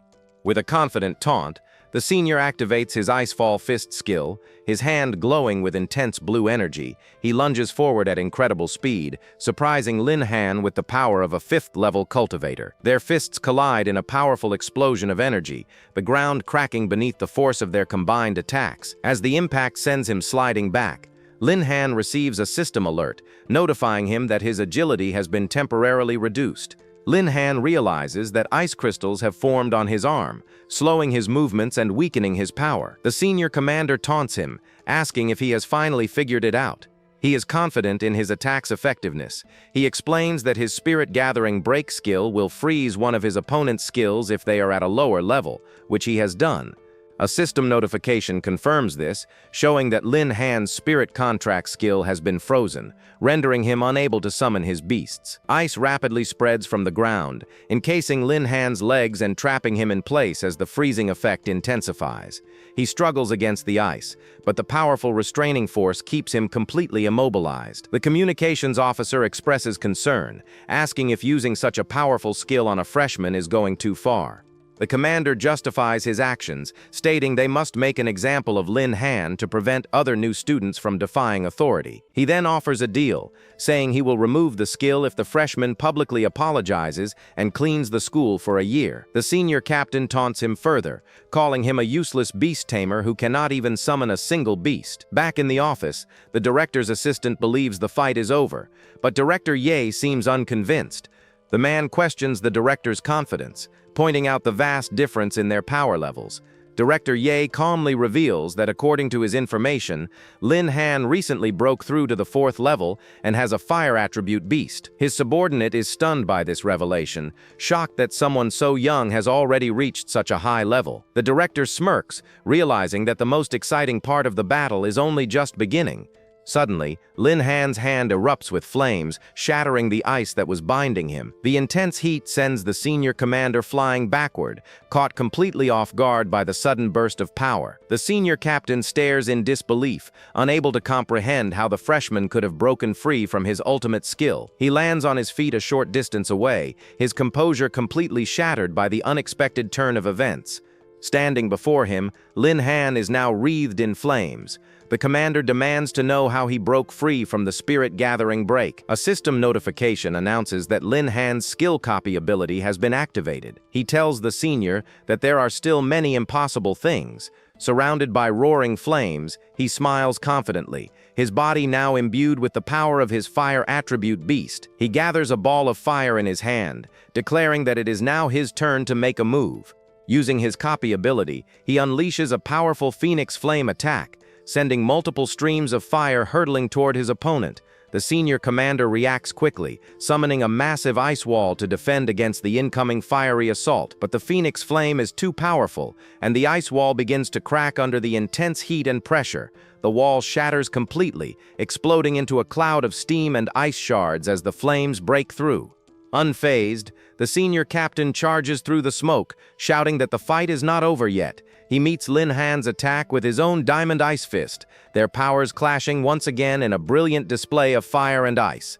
The resulting shockwave sends them both stumbling backward, evenly matched in this new exchange of blows. Frustrated, the senior commander wonders why his attacks are not landing, as Lin Han easily dodges his follow-up strikes. Lin Han clenches his fist, gathering the full power of his copied skill for a final, decisive blow. He shouts the name of his attack, Phoenix Flame, as he lunges forward to strike his opponent. The flaming fist connects squarely with the senior's face, sending him reeling from the powerful impact. The commander hits the ground hard, completely defeated by the overwhelming force of the freshman's attack.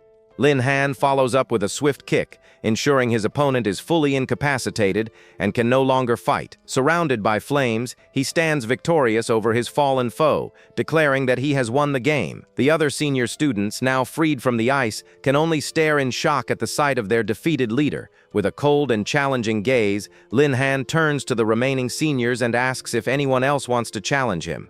Completely intimidated, one of the seniors raises his hand in surrender, admitting that the freshman has won the hunting competition. One of the seniors throws his captain's ID card to Lin Han, pleading for him to release their leader. Lin Han catches the card and then approaches the unconscious commander, reaching down to grab him. He effortlessly lifts the senior captain and tosses him back to his teammates, having fulfilled his end of the bargain. The communications officer thanks him and orders a retreat, carrying his defeated captain away from the scene. As the seniors flee, Lin Han smiles with relief, glad that the long and difficult battle is finally over. Back in the office, the director's assistant is in awe, exclaiming that Lin Han's combat power is unbelievably strong. He rationalizes that a beast tamer's strength is tied to their beast's bloodline, suggesting the freshman's companion is extraordinary. Pointing to an image of the fiery beast, he excitedly notes its striking resemblance to a legendary phoenix. Director Yo agrees that Lin Han's ability is undeniably powerful, admitting that few students at the academy could compete with him. The assistant praises the director's foresight in recruiting such a talent, predicting the freshman will become the school's ace. The director reflects on the situation, thinking it has been a long time since such a powerful beast tamer has emerged in the empire. The assistant then asks if Lin Han should be added to a special list of candidates, holding out a file for the director's consideration. Director Ye dismisses the idea for now, telling his subordinate to continue observing the other candidates as planned. The scene shifts to the new student registration office at the military academy's main gate, where students are gathering. Lin Han arrives with his team, including his summoned beasts who are now visible to everyone, though their true nature is hidden by a skill. He notes how useful the cognitive interference skill is, as it prevents others from seeing or hearing his beast's true forms. He then checks the rewards from his system for completing the recent challenge, curious to see what he has earned. He is presented with two options: cognitive interference, which makes his beasts appear ferocious, and experience growth, which provides daily experience. He considers the second option, thinking that while one free experience point a day is small, every little bit helps in the long run. He asks the system about the range of cognitive interference. It confirms the skill works within 100 meters and bypasses all reconnaissance abilities. After considering his options, Lin Han makes his decision, selecting the cognitive interference skill from the system menu. He then speaks with the student who helped them, thanking him for his hard work and promising to transfer his share of the points soon. Nearby, a group of second-year students recognizes Lin Han. They decide to challenge him to prove they are more formidable than the third years. The helpful student advises Lin Han to get to the dormitory quickly to avoid being surrounded. Lin Han agrees that retreating is the best strategy.